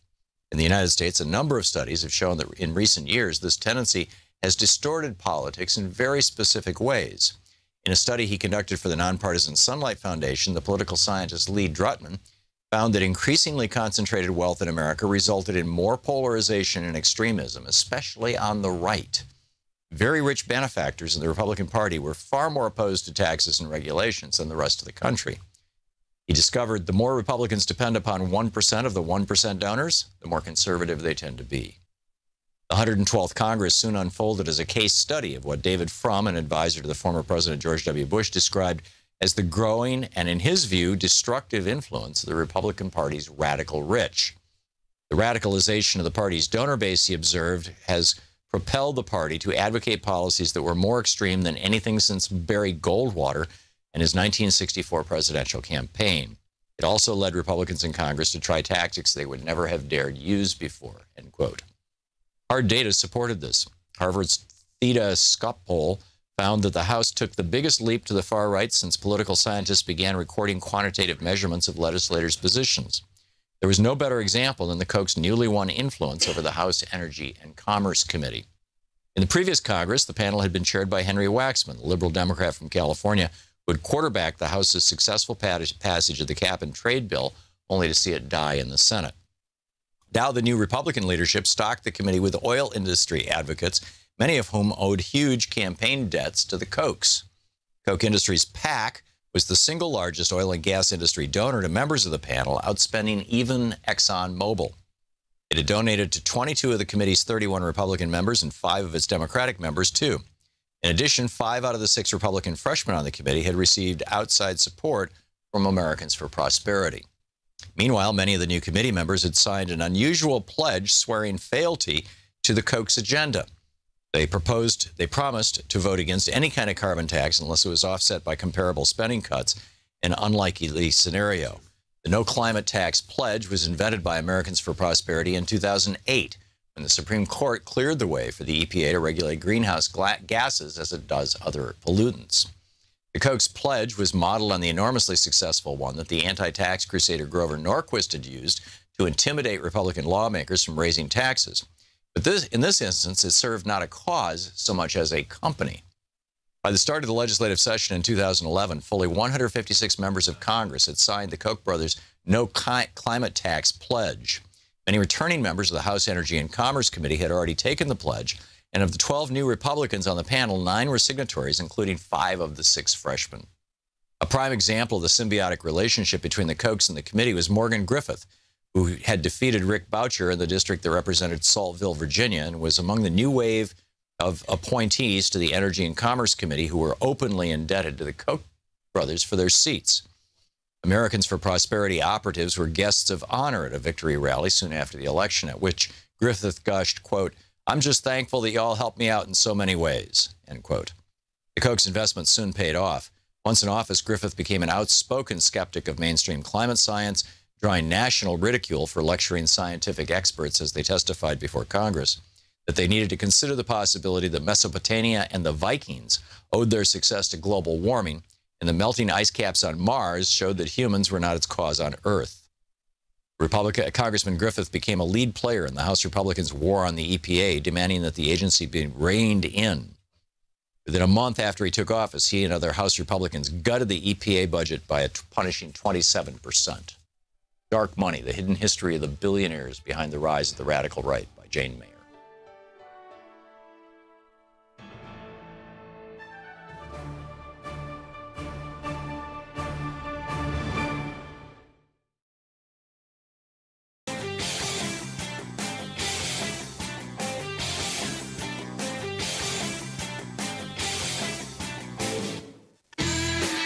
Want to hear that clip again? All the important Subscribe stories to the we Thom cover Hartmann and the Program issues on we YouTube care to about see- are at HartmannReport.com. Members of our community can comment and join the conversation. And we have a Hartmann Report podcast now. It's free. It's over at iTunes. And it's a 1 hour kind of best of the show. And we put it up every day after we get off the air, just as an FYI. It's Anything Goes Friday, taking your calls and getting my thoughts and the news of the day and all that kind of stuff. Mike in Seattle. Hey, Mike, what's on your mind? Tom, you mentioned the Social Security, the administration's bribe of Social Security employees, trying to get 1/4 of them to retire. Yes. I seem to remember you also mentioned the EPA was trying to do a similar scheme. Well, not only that, Scott Pruitt actually has already taken a bunch of scientists and put them on jobs that aren't science jobs. One guy who's very outspoken was suddenly moved to a position where he was doing accounting. Exactly. And today I heard on Labor Radio that 49,000 jobs of people that have left the Veterans Administration, those jobs that are authorized by Congress to be filled, are not being filled. Right. They're trying to break the Veterans Administration again, just like they tried to break it a decade ago, because they want to privatize it. There's for-profit hospital companies, insurance companies that would love to take over the functions of the VA, just like there's for-profit banksters who would love to take over the functions of the Treasury Department or the functions of Social Security. Yeah, so there it is, the next step of them stealing the things that have helped to make this country work. Amen. Yes, absolutely. And this is it's probably coming from Mick Mulvaney and Scott Pruitt. I mean, these guys were Republican members of Congress. They were Tea Partiers in the U.S. House of Representatives, and they hate Social Security. They hate the government protecting its citizens from anything. Their job is to protect billionaire interests and corporate interests, particularly polluting corporations. And in the process, they're tearing down America. It's the Hate America crowd that has taken over the Republican Party is absolutely just blinding. It's mind-boggling. Mike, thanks for the call. Well said. Mary in Charlottesville, Virginia. Oh, wow, in Charlottesville. Hey, Mary, what's up? Hey, well, first let me tell you that it was a very sad day in Charlottesville when we had our protest march. Charlottesville is a beautiful, sweet little city, and we just are heartbroken that such evil people entered our town. So, and speaking of which, you had a caller earlier. Her name was Ann. It was about 45 minutes ago, and she mentioned who is funding these people, because clearly, as she said, they were not organic, and she is correct. They are not homegrown town people that came. Well, the federal government gave Richard Spencer $2 million in farm price supports for the 5,000 acres of cotton that he's got down in the South, where he's got, other people picking his cotton. So, there's some money. Well, explain to me that connection. I don't understand it. Richard Spencer's family, he and his mother own, let me find the exact numbers here. They own 5,200 acres of cotton. They recently, in Louisiana, they recently sold 1,600 acres. They must have had 6,800 acres. They recently sold 1,600 acres for $4.3 million. But the Spencer Farms, this is from an article in Mother Jones by Lance Williams, by the way, just FYI, that just came out today. The Spencer family's farms are also subsidized by the federal government. From 2008 through 2015, the Spencers received $2 million in U.S. farm subsidy payments. And then toward the end of the article, one is the Commodity Subsidy Program, intended to guarantee income for farmers who are helping to maintain supplies of certain crops deemed important by the government. The other is the Conservation Reserve Program, which pays farmers for environmentally sound farming practices. Most of the $2 million paid to the Spencers has been in commodity subsidy payments for growing cotton. So Richard Spencer, whom I've never heard about, is a farmer, and you think subsidized. Not only he's been subsidized as a farmer from the federal government. Yeah, he's not a farmer. He's this guy who wears fancy clothes, and he's like the head Nazi in the United States. I mean, he runs. He wouldn't. I doubt he would call himself a Nazi, but he runs this nonprofit thing. It's now a for-profit think tank called the National Policy Institute that he does these things through. He's the guy who organized the thing right after Trump was elected, where he was up at the podium going, "Hail victory," which is Sieg Heil, and "Hail Trump," and they were all doing these Nazi salutes. This is the guy who did right here in Washington D.C. I think it was at the National Press Club he was doing this, and it shocked and horrified everybody. Now he's put this thing on steroids, and he himself is a multimillionaire.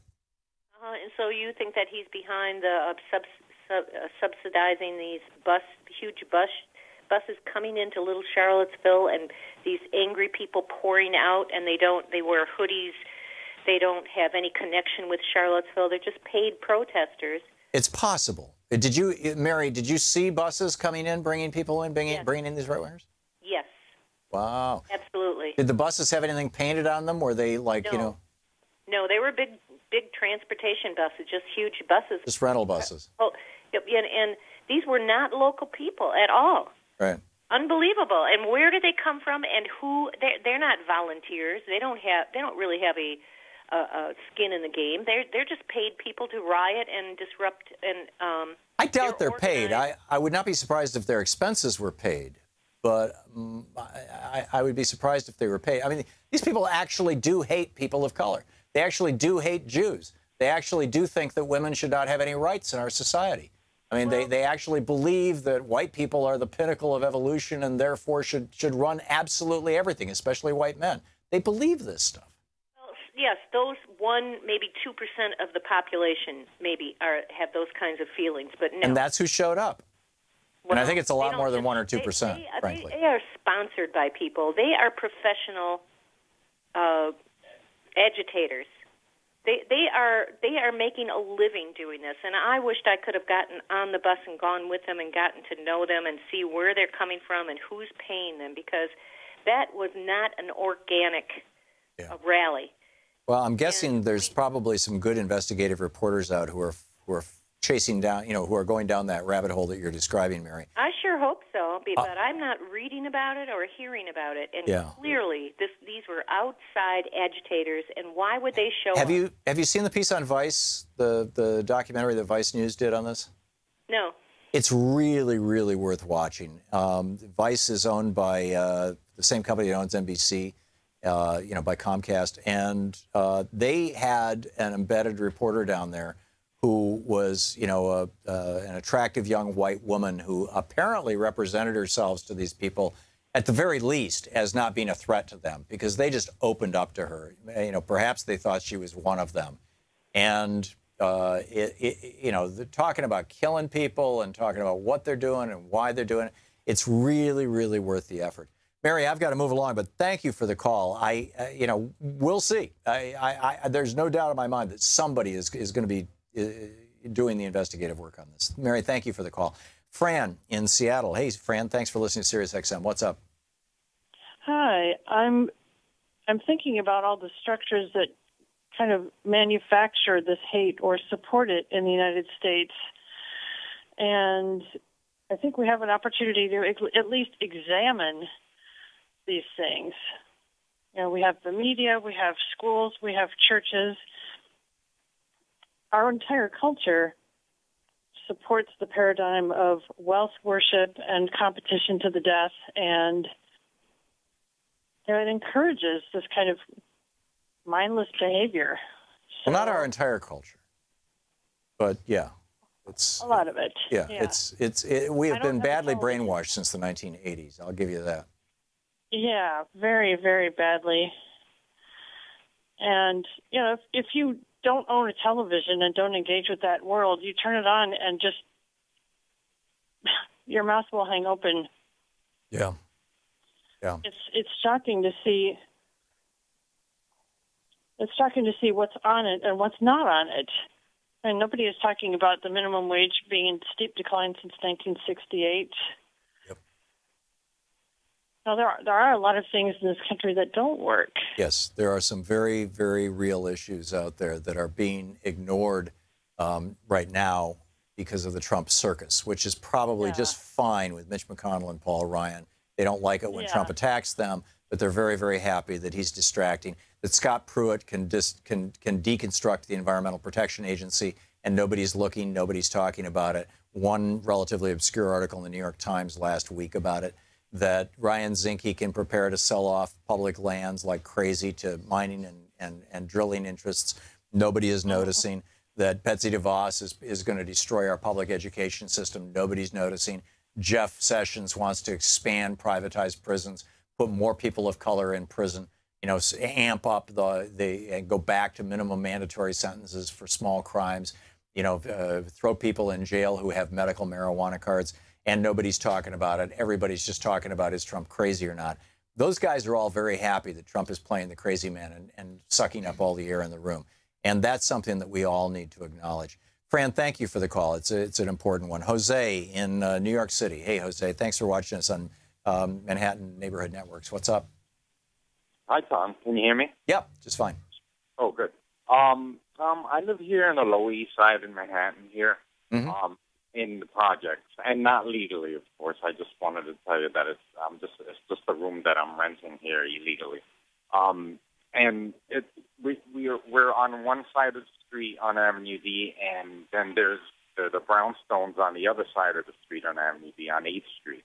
Now, this guy's he's had the Confederate flag and the Israeli flag together on his windows for the last 6 months, and no one's noticed until now, especially since this Virginia thing is coming out. Right. So now, all of a sudden, everyone notices it. The cops are taking pictures of it. NYPD has extra security on these corners now. That's now the protesters have come, and it's an incredible thing. And this guy's he's had these things up for 6 months, and now all of a sudden everybody wants to look at it. Right. And now I think they put some kind of tarp over the roof, and now the tarp is covering their windows. I mean, these people have freedom to express whatever they want. I mean, look, it looks silly, a Confederate flag with an Israeli flag next to it.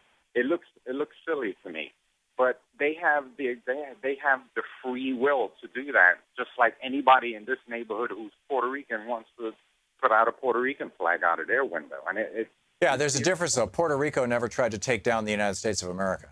No, that's true. Not to say that Israel did, but that was the whole point of the Confederacy. Yeah, it's a remarkable story, Jose. Thanks for calling and sharing that with us. That is, and I thought at first when you said it that there was somebody trying to make the comment that Israel's becoming an apartheid-like state or something like that, but apparently not. Apparently it's something else. Jose, thank you for the call, and boy, what strange times we live in. Where all this is going. It's increasingly, I'm just sitting here like strapped in for the ride and trying to keep my eyes open going, whoa, there goes another one. We'll be right back. You're listening to Thom Hartmann. Visit ThomHartmann.com for audio and video archives. More of your calls here on Anything Goes Friday.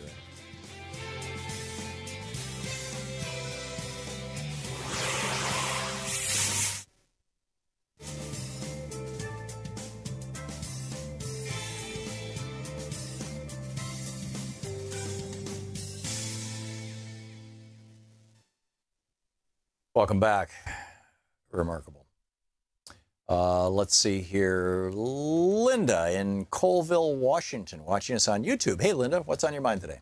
Oh, this is so important, Tom. We're so distracted by this hate thing that we're missing the fact that North Korea, China, Guam, South Korea all said that if we didn't do our war games, which we do every 6 months. I live close to an Air Force base. I know what war games are like. I've lived on an Air Force base. I know what it's like. And when it's over you go, thank God it's us and it's not China or Russia or something. At least it's our guys. Well, for us to do war games over them is very unnerving, and they said just don't do the war games and they won't attack Guam. It's such an easy thing. It's such a diplomatic solution. It's too easy not to do those. All those guys already know their parts in war games. They do them every 6 months. They could skip one. They could skip one just for the diplomatic gesture. Yeah. Yeah, I agree. And when both South Korea and North Korea and China say to Trump, hey, just pause the war games for a while, and North Korea will pause their nuclear hysteria for a while, and let's just wind down the rhetoric here. I mean, we don't need war games to figure out how our equipment works and who's going to do what when and all that kind of stuff. We've got that well figured out. Our military knows what they're doing. So I think it's just a total it's a waste of time and money.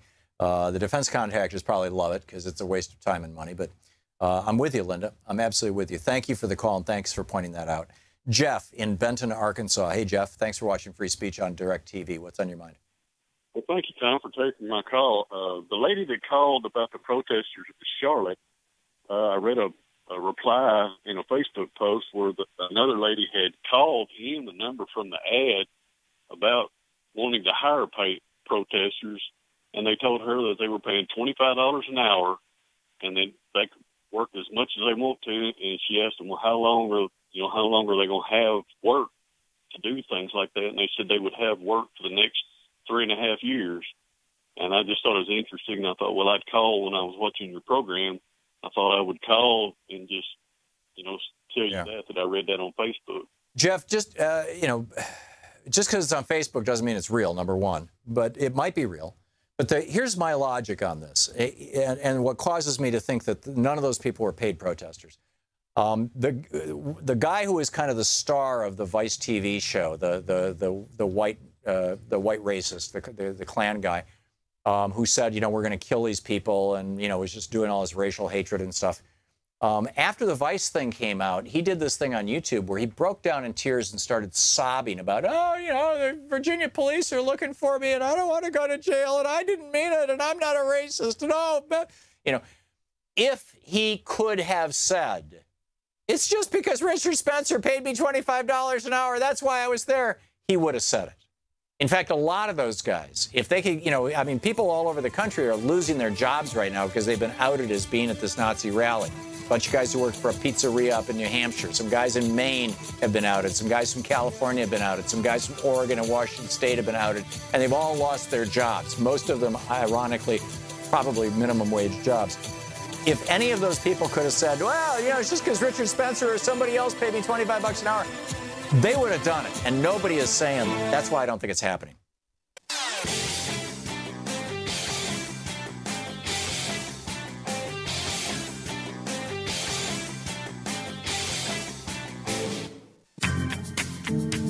And welcome back. It's Anything Goes Friday. And taking your calls, Chris in Littleton. Littleton, what, Colorado, Chris? Yeah, Littleton, like Columbine High School kind of. Oh, yeah. Littleton. Okay. Yep. So what's up? But, Tom, my girlfriend Millie and I were on YouTube last night, and there's this great mashup. It's a YouTube hit of you and the compilation of you and Peter Ferrara. What's Peter up to these days? I have no idea. He's just he was kind of an interesting character. Yeah. But my question was, my friend had posted a meme, and you know how these things on the Charlottesville are going around, and in the meme it said, it had a picture of the Egyptian pyramids, and it said, should we demolish the Egyptian pyramids because they were built by slaves? I was hoping you could deconstruct that for me. Yeah, right. I'm not even going to go there. Connie in Naperville, Illinois. Thanks for the troll attempt. Chris, I X'd him out. You can go in and block him. Connie in Naperville, Illinois. Hey, Connie, what's on your mind today? Just to say another thing about that. The White House was built by slaves. Yeah, I know. Jeez. Anyway, my point that I wanted to make with all of this talk about the alternative, the protesters protesting the protesters in Charlottesville, a lot of those people were the same types of people that came out for the Women's March. And the Women's March, there were millions of people that marched across the globe. There was no violence and there were no deaths. Yep. So to like say that it's the other protesters that caused the violence and or that they were even the same as the other is ridiculous. It's just ridiculous, and it's proven ridiculous. Yep. Excellent point, Connie, and well made. And the president with his false equivalence, Donald Trump with his false equivalences. There are very few people, not just in this country, but all around the world. I mean, Angela Merkel came out and called him out on this. Who knows Nazis when she sees them? And it's, nobody is buying this stuff that Trump is trying to sell. Nobody, to the best of my knowledge, other than the people that, that are participating in it. Connie, well said. Thank you so much. Mike in West Palm Beach, Florida. Hey, Mike, what's up? Mike, listening on Sirius XM? Mike, you got to listen to your phone, not your radio. Steve in Chicago. Hey, Steve, what's up? Yes, speaking of someone who's an intermittent listener, twice in this past week I've heard people call in with this sort of astrological sort of perspective on what's going on in the world, and I'm wondering why you don't challenge them on it. I mean, there's a reason we don't have degrees in astrology. We have them in astronomy and cosmology, but this nonsense that somehow the behavior of our public officials or anybody else is influenced by the stars, so that something that's utterly nonsensical from a scientific standpoint should be given a voice. Well, it's a religion, and I tolerate people who are religious coming on and talking about their religions, and if somebody wants to come on and share their astrological perspective on it, I personally find it interesting, Steve. So I'm not as militantly anti-astrology as you are. Thanks for the call, though. Josh in New York City. Hey, Josh, what's up? Hi, Tom. Incredible pleasure to speak with you. Thank you. Back at you. Yeah, you had an economist from London, I believe, on your RT program who wrote a book, something like Donut Economics. Yeah. And she was on this radio show as well. Okay. I think it was in somehow the nature of the book was also linguistic, and Michael Hudson has this book, Junk Economics, which I'm sure you're aware of. Yes. On Michael Hudson's good. Inversion of the real meaning of the language of political economy in today's society.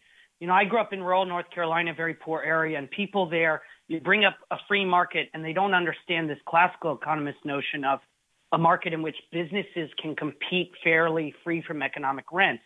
Right. So I was wondering if you could both speak to that and if you see anything coming out of these current social movements that seems to be a linguistic backlash against that linguistic inversion, and also if those people have any sincerity or genuineness. Yeah. We don't have the time now, Josh, to get into a detailed discussion of economics and political economy, but I don't disagree with your perspective. And the one reassuring thing, the thing that I find fascinating is how many young people I know who are now talking about economics. They're talking about Keynes, they're talking about Marx, they're talking about the critiques of classical economics, they're talking about Adam Smith, when these conversations weren't even happening 10 years ago. So I think that we're moving in the right direction, Josh. Josh, thanks a lot for the call. And thank you all for being with us today. Thank you for being with us all this week. Have a wonderful, blessed, happy weekend, a safe weekend. And we'll be back here on Monday. In the meantime, don't forget, democracy is not a spectator sport. Tag you're in. See you Monday. You've been listening to Thom Hartmann. For audio and video archives, visit thomhartmann.com.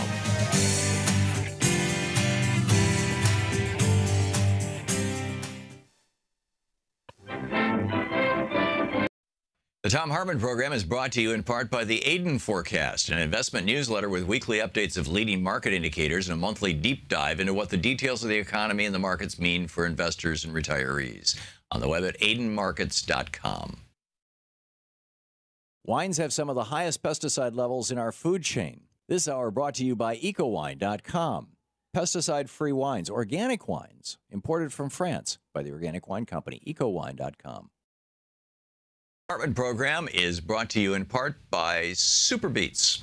Super beets are sourced from non-GMO beets, and they're packed with dietary nitrates, helping to produce nitric oxide for more energy, stamina, and support for healthy blood pressure levels naturally. For more information, call 800-223-8242 or visit tomsbeets.com.